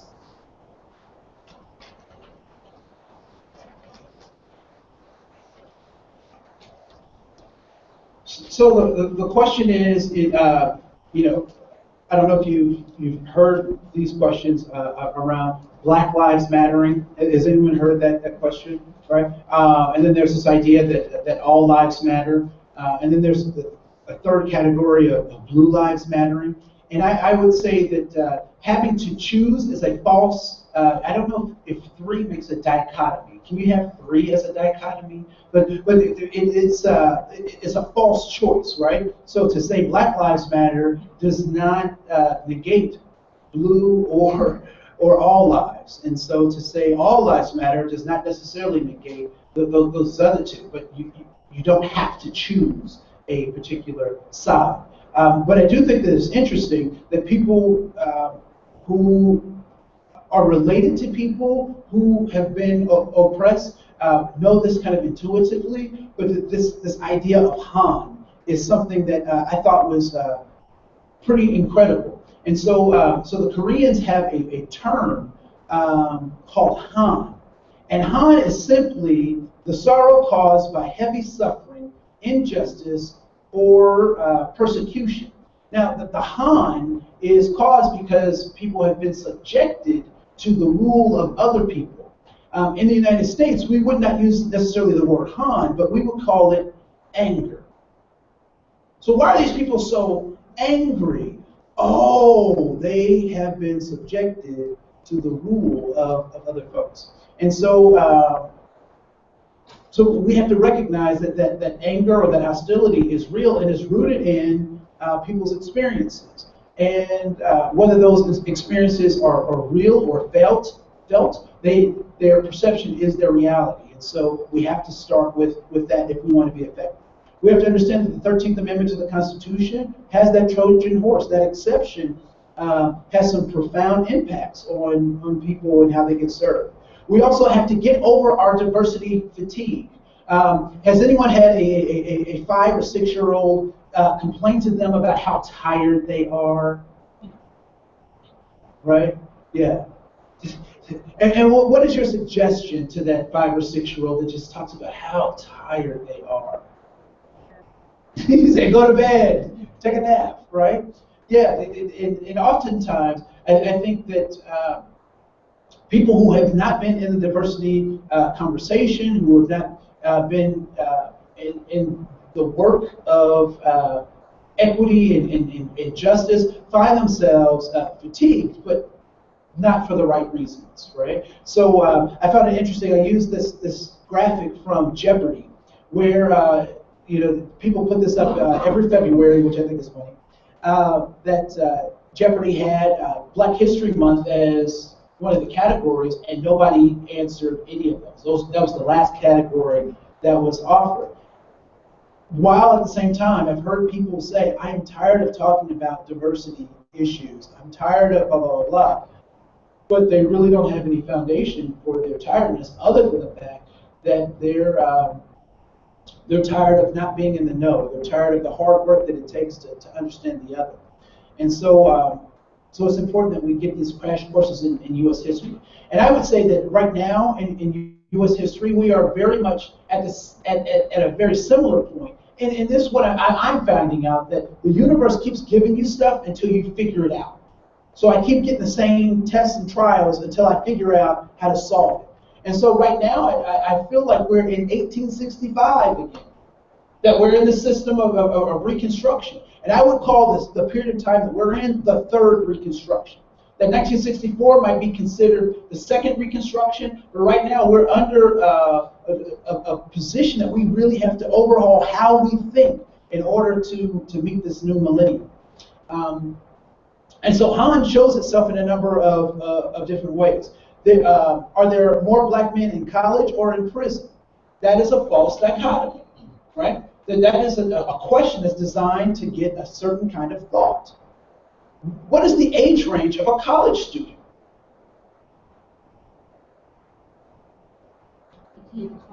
18 to 24, right?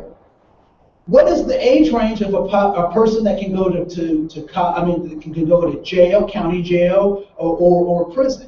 What's the age range? 16 to 100, right? I hope we don't have any 100-year-olds committing major crime. At any rate, so that's a false question, right? That's not apples to apples. That's apples to Mack trucks. Right? However, when we do look at the same age range, what we recognize is that there's almost a 4-to-1 ratio. That for every 4 black men that are in college, there's 1 that's incarcerated, right?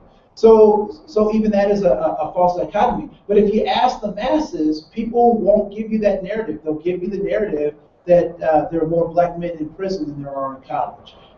This number does not necessarily indicate how many graduate or move to other things, but I just think as a point of reference, it's an interesting conversation.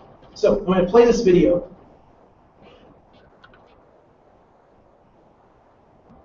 I call to order the first meeting of the Prison Population Task Force. Let me say this is an informal task force. As all of you know, it was not set up in statute or anything like that.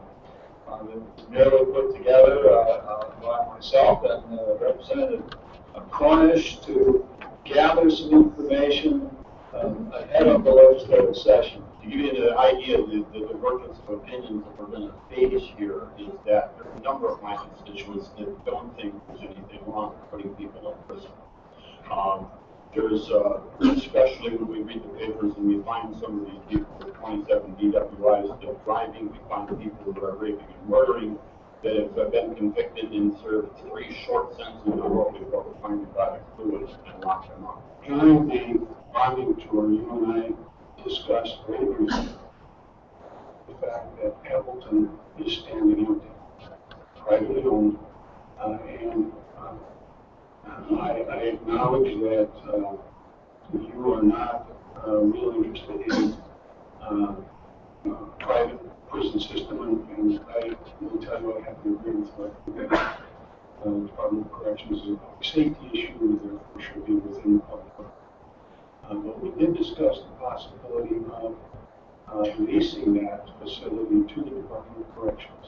And for the committee members, that's a 1,500 bed facility sitting empty. The $140-some million bonding request is for a 500 bed facility in Rough City. And so my request to you, Commissioner Roy, is I think pretty straightforward. Can you and your department provide us with a cost-benefit analysis of the possibility of leasing that facility run by the Department of Corrections? And I know we've talked about administrative costs and so forth, but I would like to see a comparison of what it would cost us to lease that facility containing 1,500 beds versus building a new facility at Wash Lake and possibly others in the future for $140 million. And would you be in a position to provide that to us so that we would have that information available prior to the next session when we are considering this West City bonding request? For Senator Newman's information, I had anticipated one of the topics at the next task force meeting would be a more in-depth analysis of the options. My hope is task force is that we're going to look at reducing the number of people we incarcerate, not just look at expanding the need for more prisons. And if it's a short-term fix, then leasing, I think Senator Newman bought something that will last. But if it's going to be the long-term solution, why would we look at buying it instead of it's an empty? I would think you would get a good price at this point. But again, my hope is that we're going to look at how to reduce that population so we don't need those beds. Just over 1,100 property offenses or 1,900 drug offenses. The reality is those are quality of life crimes. And the property offenses, if you've been a victim of a home burglary or a stolen vehicle, those are significant crimes.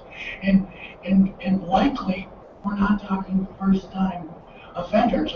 And we can say, you know, there's too many drug offenders in prison. You can say that up until they sell your kids drugs. And then you think prison's exactly where they belong. And so I think, is there use in looking at broad-scale reforms? Absolutely. But in the wholesale, people that are sentenced to prison, 9 times out of 10 belong in prison for some period of time. Now, do we need to look at mandatory minimums and those types of sentences? Absolutely. But this idea that if you're in prison for a property crime or a drug offense, you flat out don't belong there, that's just not true. That is absolutely not true. We have a very low incarceration rate. We need to make sure that the people that commit crimes and habitual criminals go to prison and stay in prison, and those that are reformable or we can do early detention, early diversion, we can do that. But if you're an habitual offender, you need to be in prison.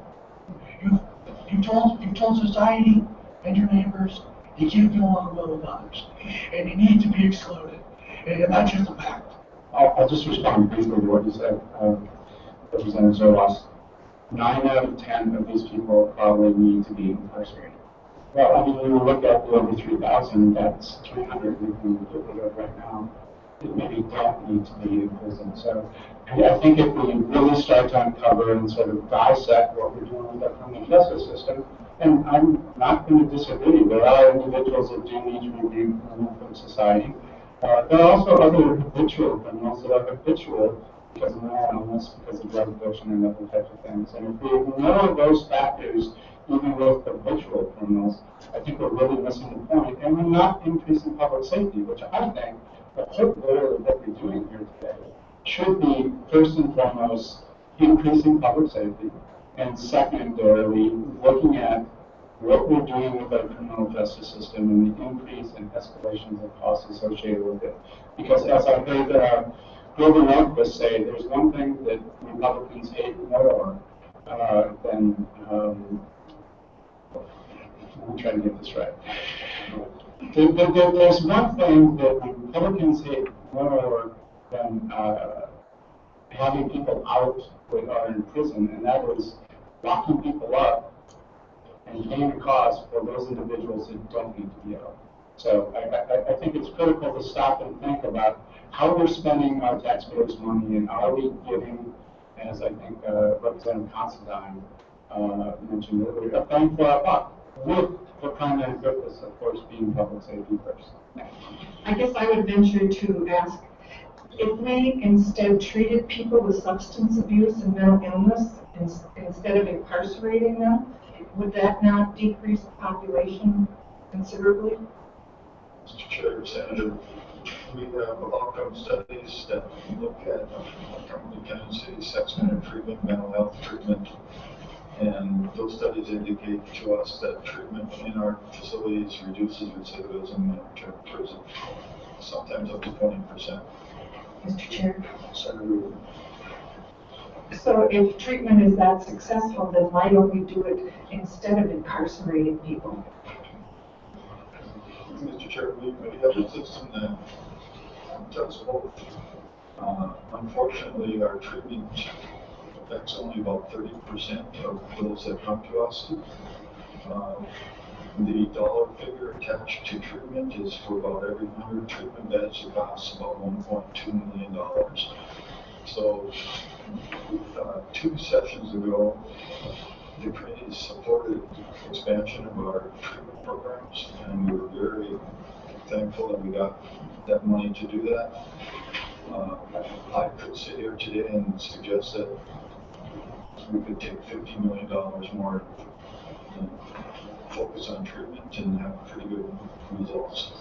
We're not talking about widgets here. We're not talking about the same predictable outcome based on inputs and how we put somebody through the assembly line. We're talking about real lives, real people that remove from society, the impact it has on family, on friends, on other people, that we really ought to be looking at those first-time offenders and understand the value of youth intervention programs and treatment programs, and making it clear that these individuals can avoid prison towards changing their life and through proper treatment.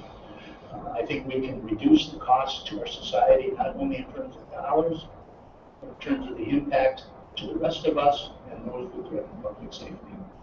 And why they're coming back, I mean, I only speculate that a great number are a dirty way, and they don't remain clean, and so I have some concerns that, you know, we set people up for failure the minute they walk out, and we don't, I mean, you put them back into fire and they're covered in gasoline, they're going to burn up, and it's not going to be pretty. So how are we addressing those concerns? I mean, the environment is a huge issue, and if their family situation isn't right, I know we count on that. But the minute they come into prison, and if we put somebody in on a short term, they're there a year and a day, the minute they're there, they already should be working on re-entry programs, right? If you really want to address criminal justice reform and you want to keep people out of prison, then we give them a good education and make sure they have living wage jobs. End of discussion. Now, there's going to be those people that are never going to be fit for society, but there are some of those folks that if they had had some opportunity, they wouldn't be. I might be the only one in the room that's actually spent time on the inside. I might be the only one in the room that's gone through treatment successfully. One size doesn't fit all. And I think there was a time when we thought we could define a system, and I think the sentencing guidelines actually try to get there, where we can kind of make it one size fits all. Do we want to continue to spend money, or do we want to look at ways to invest money?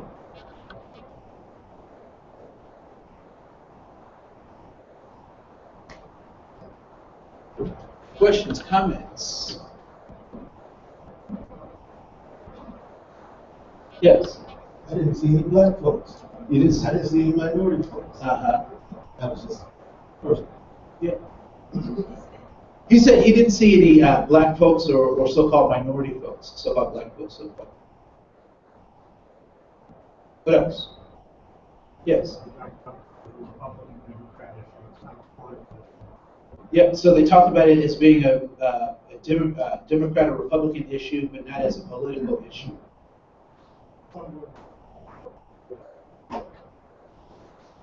Yeah, so some of them may have been really concerned about being reelected and what their districts thought. Yes. I know I'm not the only person who noticed. Yeah. Yeah. So the handcuff pin. So Yeah, he's already got a. Yeah, he's got a position already, right? So as I was watching it, it just took notes on some things, and I found it interesting that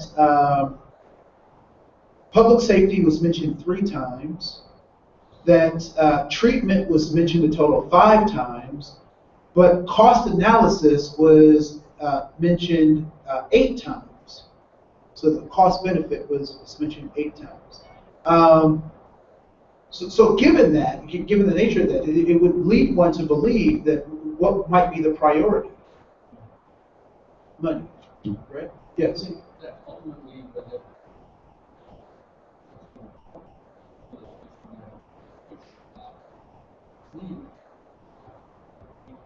Yep.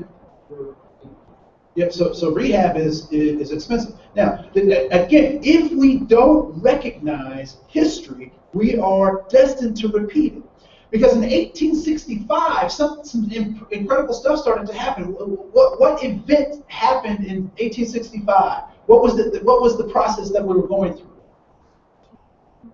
So the Emancipation Proclamation, and what was that period called? It was the end of the Civil War. It was called Reconstruction.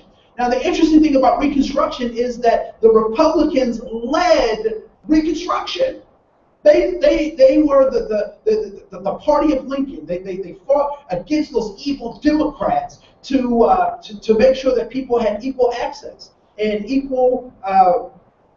They wanted to make sure that the slaves had everything that they were supposed to have as a people coming out of that horrendous economic system.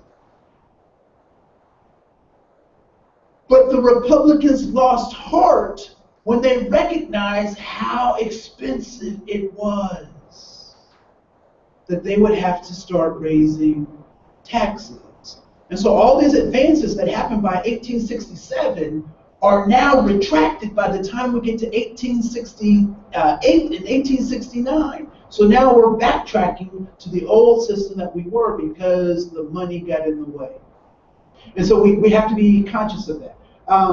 The other thing that, if you go to page 7, I want to flip to page 7 because I want to have some conversations with you about how do we make this actionable.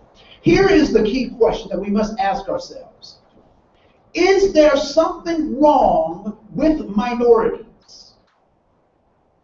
And I use that term very loosely, right? Is there something wrong?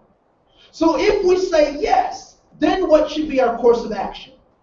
If there's something either genetically or behaviorally wrong with minorities, what becomes our course of action? Fixing them, right? So we need to get some special programs. We need to get Pfizer on a pill to fix them, right? But if we look at all these negative indicators and we come to the conclusion that there is nothing biologically or behaviorally wrong with these so-called minorities who show up as negative indicators at all, kind of health outcomes, then what becomes the conclusion that we must come to?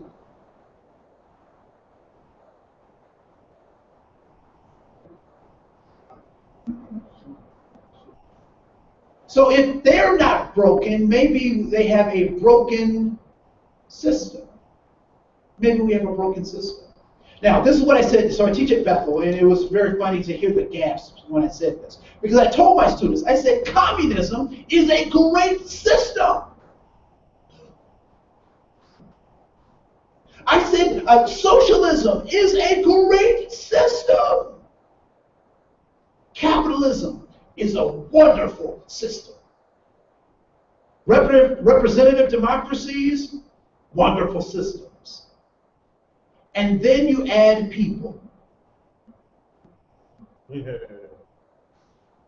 Right?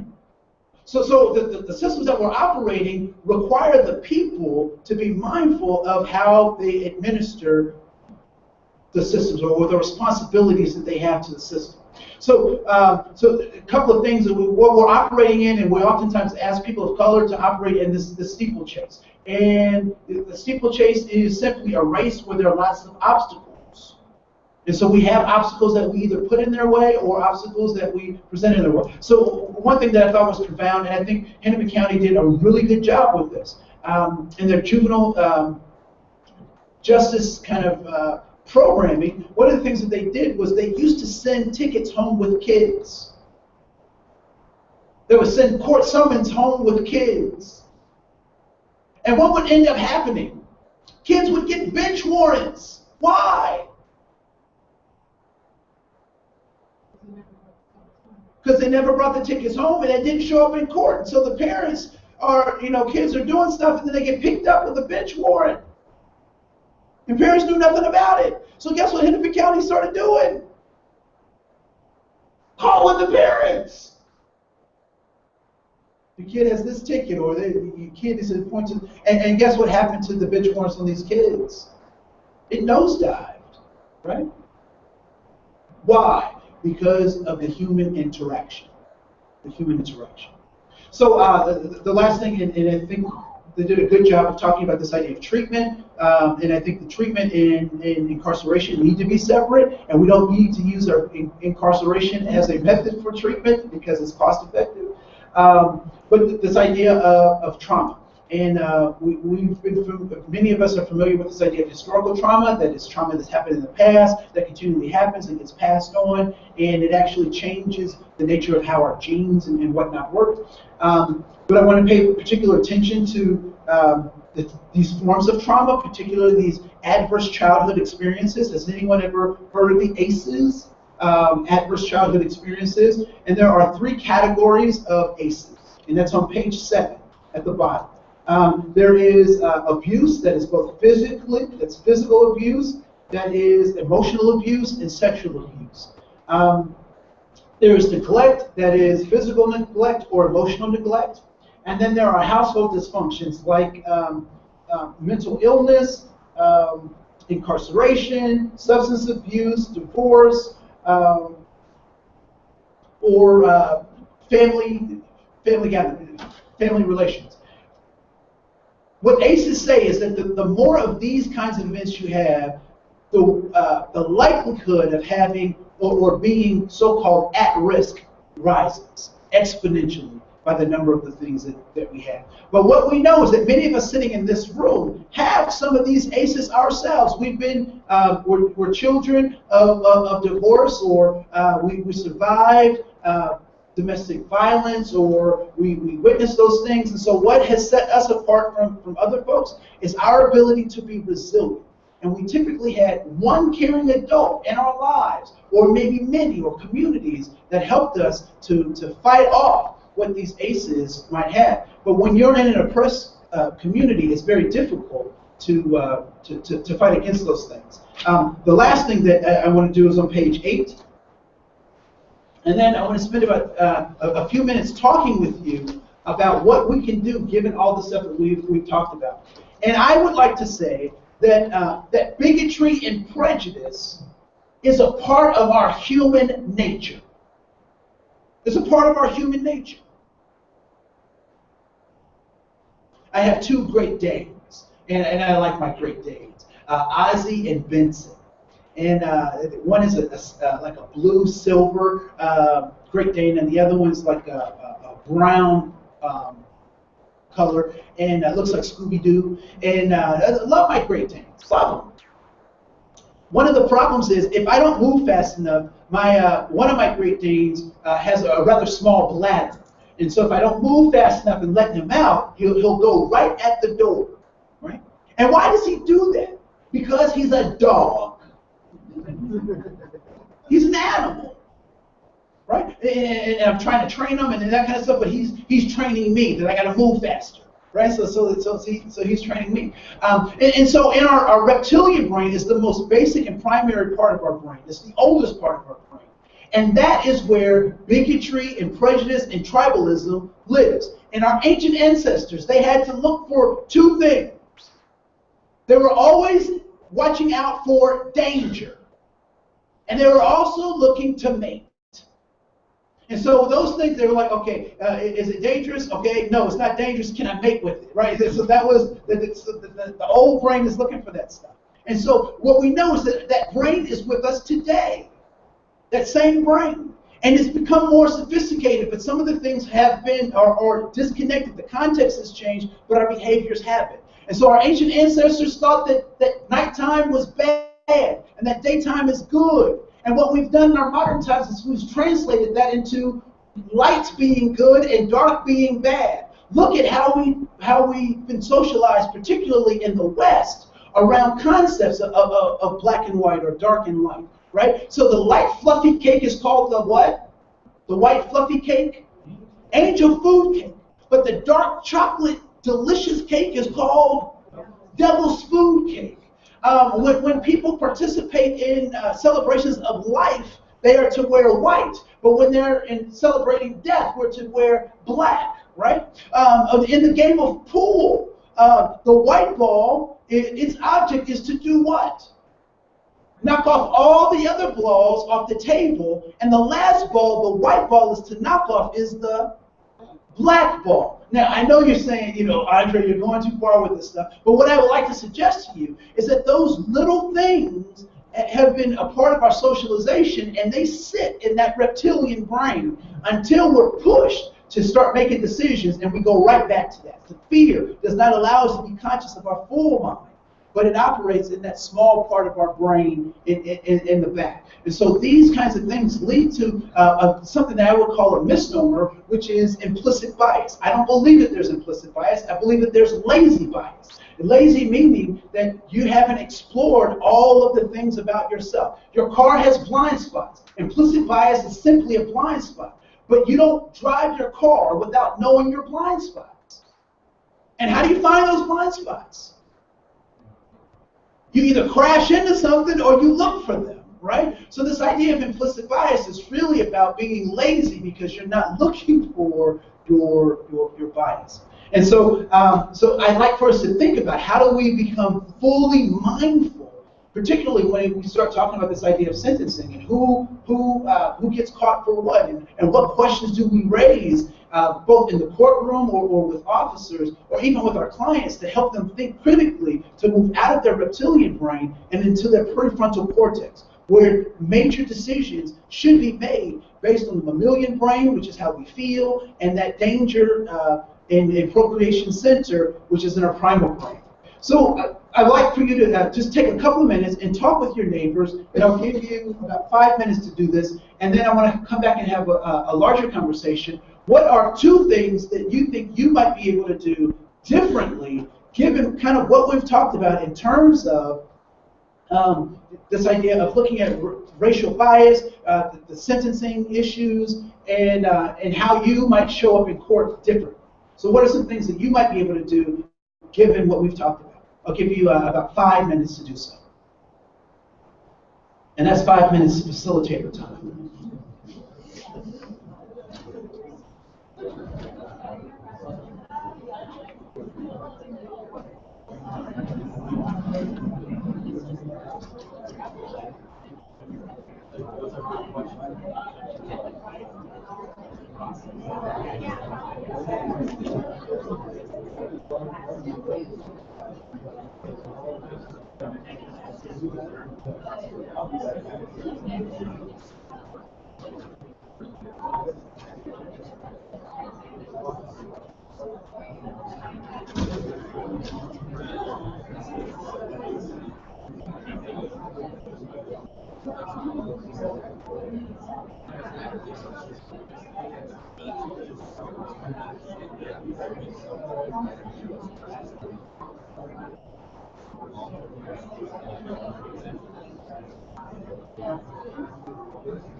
1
minute, 1 minute.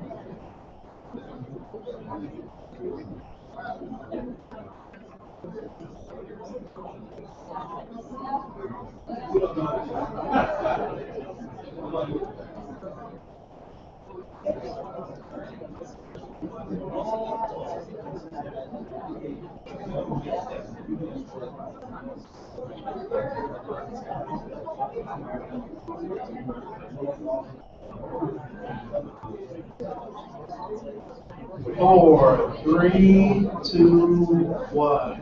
And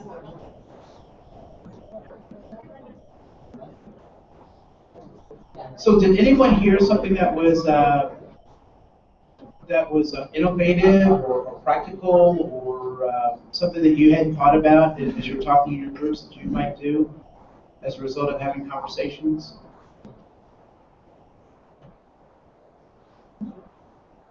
Any tips for your colleagues? I have a novel concept. Okay. Just confront race honestly. So he said he has a novel concept: confront race honestly. So what would that look like? Well, calling it as you see it. Okay. Knowing that everybody has bias and prejudice, and so you challenge yourself to address your own. Don't be afraid to challenge others to address their own, but don't be judgmental because, let's say, a white gentleman sitting next to me doesn't have the same perspective I have because he doesn't think race is very important. Whereas I told my group, race affects me every day. So when I walk into a courthouse and I'm asked where my lawyer is, and I say, oh no, I'm the lawyer. That's happened. I also told them a quick story. I was driving 5 hours to Crookston, Minnesota, my first time appearing out there, and had an African American kid who was a student at Crookston playing basketball, so let's do all the stereotypes. And my wife who runs my office called me and said, have you seen the name of the judge you're appearing in front of today? And I said, no. She said it was Crocker. And I said, oh, okay, I'm going to have a fun time. And I think he actually pronounced it Crocker. And I won the case. And he suppressed some evidence for it. So it turned out fair. But I was ready to deal with whatever my situation was going to be. And I just think you have to confront it and deal with it. Every time I bring race up in a court setting, though, every judge says, not me, not here, not now. And I say, well, when? So the other thing is, so I sit on the board of the Boy Scouts, and we're working on this document, and it's a diversity document. And one of the things that they added into the language was regardless of race. And I told them I'm tired of being regardless of race. How about we address it because we see it, and identify it not as and it's funny because people will say, well, if you keep bringing it up, it'll still be a problem. Well, if I didn't bring up, so I didn't bring up the fact that I had chickenpox when I was 13. My parents were mad at me because we had senior citizens in our congregation that could have been affected negatively by that, but I still had chickenpox, even though I didn't bring it up, right? So that's something to recognize. So I appreciate that. Thank you. Another innovative or interesting idea. Yes.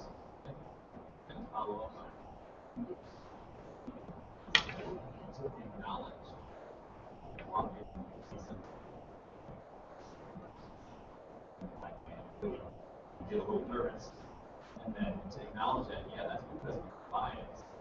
Now to recognize that, and say, okay, but now I shouldn't be judging because of No, it totally makes sense, right? So we have to ask ourselves again: is this rational or irrational, right? So how am I have to analyze it. I have to, and sometimes it takes a split second. But I will tell you that that we can do those things because you know what to do in case you catch on fire. What do? You stop, drop, and roll. Anybody been on fire? No. But anybody know what to do? Have you heard the stop, drop, and roll thing? Maybe it's a generational thing or whatnot, but that's what they taught us, right? And how do we know that? Because we practice it. I will submit to you that oftentimes when we bump up against diversity challenges, they're only challenges because we haven't practiced. We don't know what to do, and so our embarrassment keeps us in a state of not acknowledging what's obvious. If you go to your back page, in 1964, discrimination was defined and it was given a legal status, right? So the law said it will deal with discrimination. But people can have bigotry and they can have prejudice. So the law said it will deal with discrimination. So whose responsibility is it to deal with bigotry and prejudice? It's ours. It's our responsibility, right? It's our responsibility to rise up when we hear family members talk about this idea of reverse discrimination. Reverse discrimination does not happen. It is Bigfoot. It's a UFO. It doesn't happen. If it happens, it is just discrimination because you can't have a reverse noun or reverse verb. Can't happen, right? So discrimination is discrimination. Reverse discrimination is a smokescreen to talk about people's inadequacies, and that's a whole other workshop. We'll do that later. But lastly, what I want us to recognize, and I think the legislators did a good job of balancing this out and trying to bring this up, that we're not working with widgets. We're working with human beings. And sometimes we get confused and we think that we're working for the human being that's in front of us. And that's not necessarily the case. So I was at, I like the dollar store, and I was in a dollar store and buying dollar store stuff. And so I'm in line, and there's a couple in front of me with a small baby. And the young lady is wearing pajama pants, and she has a silk scarf on and house shoes. The young man, his pants start here, his underwear start here, and he's got on one of those A-Crew t-shirts. And so he looks at something shiny. She's standing there at the register. She pulls out an apple juice out of her basket, puts it on the counter to pay for it at the dollar store. She pulls out an EBT card. Anyone familiar with EBT cards? The electronic benefits cards, SNAP cards, right? Get food, that kind of stuff. So she's getting some apple juice. She's at mid-swipe. The guy turns around and he says, "You stupid, boo! How that, boo? Are you going to use our EBT card to buy some, boo? I got money right here, you stupid, boo!" Right, so he's cussing her out. And the store is full of people. And we all do the same thing at the same time. We start checking the prices at the dollar store. Right? Because what are we saying to ourselves? We don't want to get involved because this is none of our business. But unfortunately, I have a small voice that talks to me, that encourages me to do things that I'm not prepared to do. And the voice says, "Say something." And I'm like, "Oh, no, not now." But I made a deal with the voice. I said, "Voice, I will say something after I have finished my purchase. And if they're still out there, I'll say something." And lo and behold, guess what? They were still out there. So I go to speak to them. A young man picked up a phone. I'm like, "Oh, can't say anything. He's on the phone. But if he gets off the phone before I get to my car, I'll say something." Ultimately, he gets off the phone. I follow him into a grocery store. Walk behind him in the grocery store. I have enough sense not to tap a stranger on the shoulder behind him and say, "I want to talk to you." So I go around the aisle, I meet him face to face. Now the voice was very encouraging. It said, go talk to him, and it was very encouraging. But now that I'm in front of this guy, the voice is giving me nothing. So now I'm standing here and I'm stalling because I'm waiting for the voice to give me what to say. Because I know the voice, I trust the voice. It's never failed me before. So I'm standing there trying to get something to say. And so the young man kind of puffs up. I said, sir, can I talk to you? And he kind of puffs up. And so to show that I'm not a threat to him, I kind of put my ears down and I tuck my tail between my legs. I'm going to show that I'm non-threatening, right? And I said, sir, no, I just want to talk to you for a second. Can you step over here? So I asked him to take a step to the side as a social cue for the mother and the baby to give us some space. So I'm standing here next to the guy, and then all of a sudden the voice says, open your mouth. Now I'm excited because the voice has never failed me, and this guy's gonna get it, right? So I'm standing there, and the voice says, open your mouth. So I open my mouth, and this is what comes out. Sir, if you want her to grow, you have to water her and give her sunshine.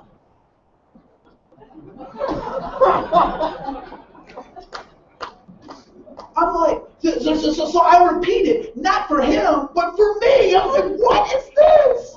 Right? And I said, sir, do you understand? And he looks at me, and he exhales. Yeah, I do understand.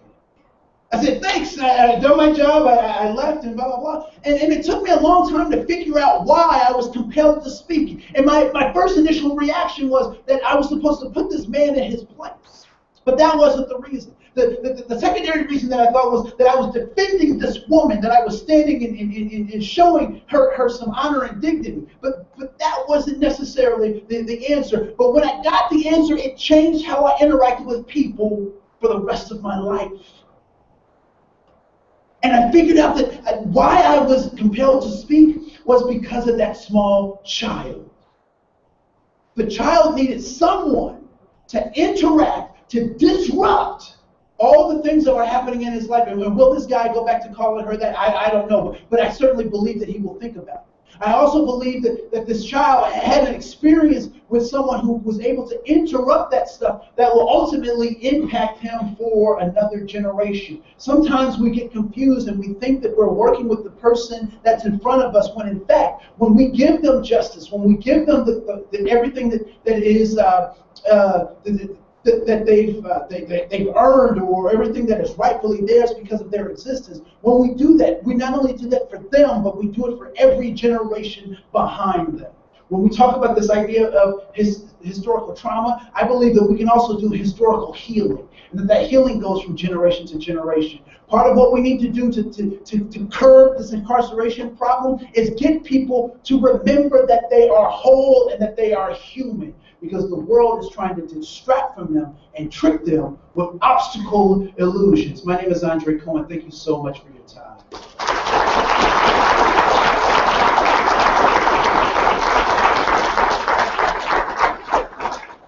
I just want to address a couple of things. One is this idea of, why are cops smelling my folks and giving them sentences? And what I would say is that they are using something called racial profiling. And I will also tell you that racial profiling is a good tool, However, what happens if you use a good tool inappropriately, or if you use a good tool inappropriately, you get bad results, right? And so that is problematic. Or another question that was at the top of the session: are the statistics reliable? The statistics that we're using reliable? Most of us are familiar with how statistics can be used, and they can be used to prove or disprove whatever it is we want to prove. And so I would say they are as reliable as the faith that we give to the people asking the questions, and we know that the questions we ask are the ones that we answer. In terms of Metro versus Greater Minnesota, what I would suggest is that I think the problems are very much the same, although the folks in the problem may look very different. And so I would also suggest that being a poor white person can be equated to being a person of color. Because white people have a name that they call white people that don't measure up. And what do white people call white people that don't measure up? They call them white trash, disposable people. They call them rednecks, Hoosiers, despicable people, right? So they call them all those things. I think we did talk a little bit about the role of addiction, not in great detail, but we do know that treatment is preferable over prison sentences, and what we're finding is that in our prisons are being de facto crisis centers for people in addiction. I didn't talk about victims of justice, won't be able to get to that. Solutions for implicit, for systemic oppression or systemic bias, you are the solution, right? So you go into those systems, you confront those systems, and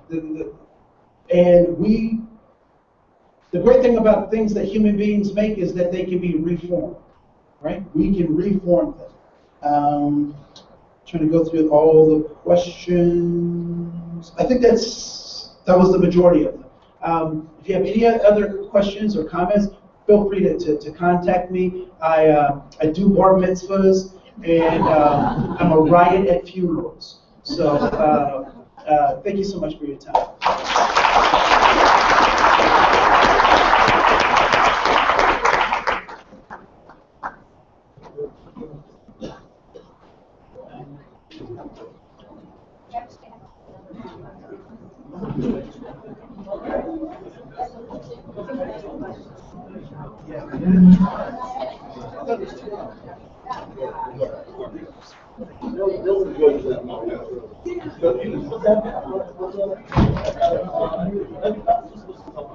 Yeah, she was. I don't know what.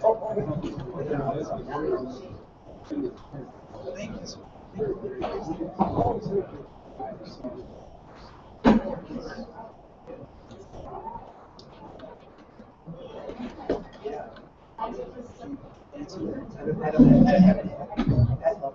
All right, lunch, recess.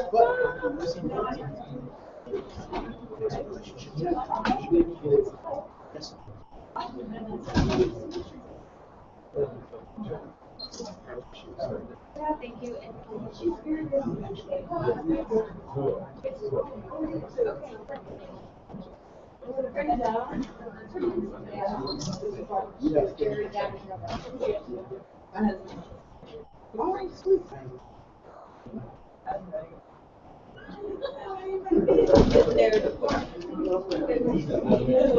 Nice to meet you, and do you, and do you, are you familiar with Walker?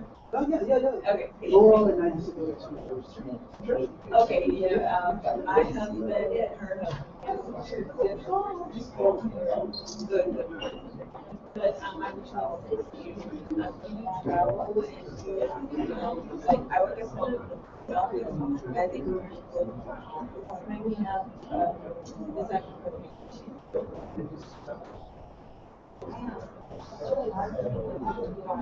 So you're open. Okay. All right. Okay. All right. I just have one very simple. I have a question about the I can tell you stuff.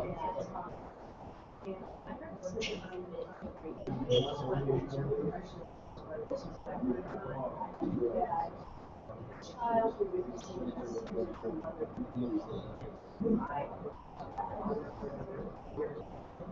that is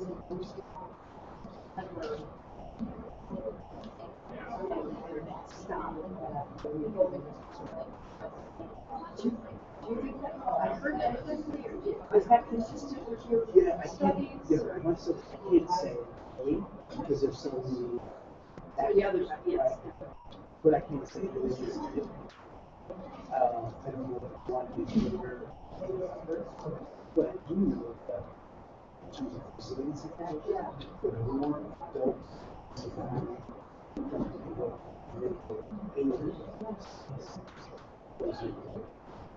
Yeah, I just heard a snippet and I wasn't able to come back to this podcast. Thank you.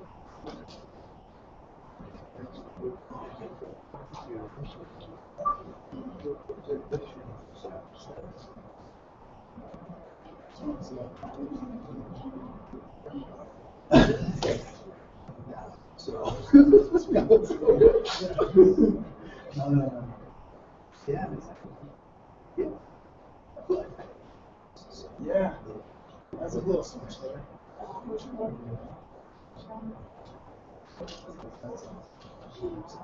Yeah. So where are they? Yeah.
So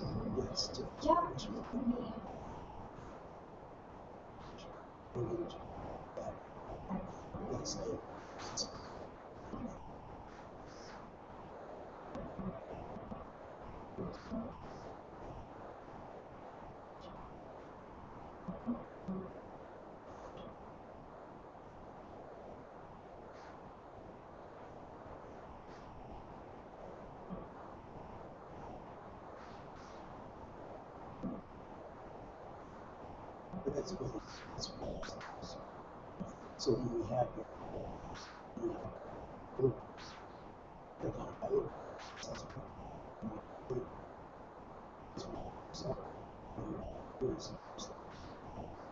organization